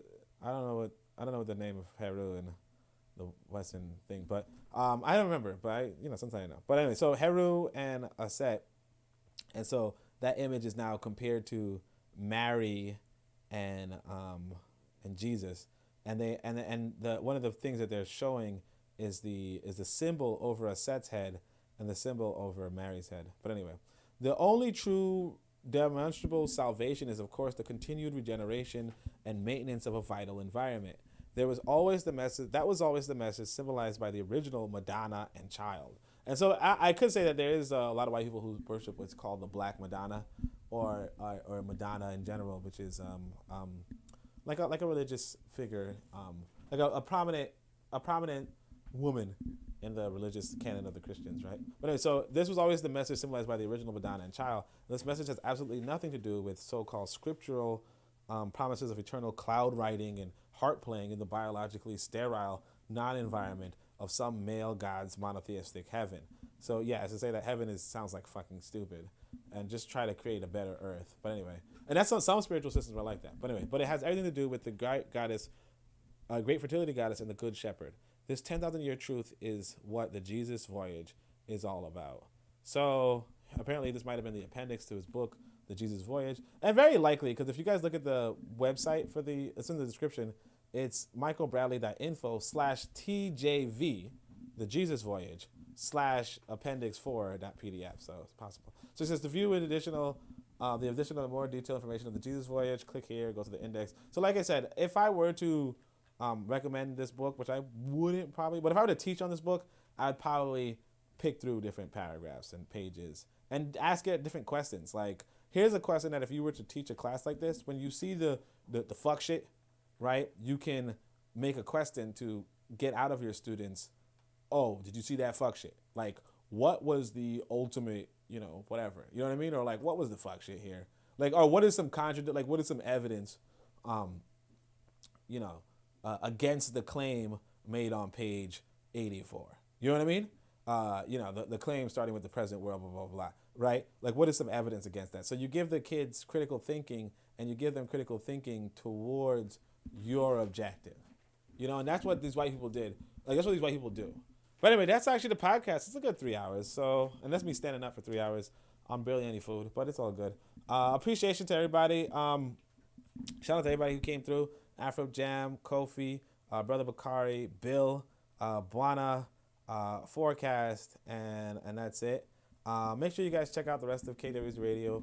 Like two of the people here were from KW's Radio. Later on, we're going to have Brother Bakari, so make sure you guys check him out. Harsh Reality Podcast is coming through later today as well. Cassidra might already be online, so make sure you check her out. Cassidra's doing her own, he's doing like a nice program going around. And like I said, yesterday we had Shoot the Breeze, and we have Tanzan and all that. So make sure you guys check out the whole network. We're actually selling t-shirts. I got to update the website. We're selling t-shirts on the KWZ Radio website, and the t-shirts look pretty good. So I hope you guys can come through and check that out. But other than that, I appreciate everybody for coming through. Kofi gave me the good stream, so it's good. And that's pretty much it. So Shamim Hotep, Anku Jas and Neb, Amen, Ma'at, Dua, Necha.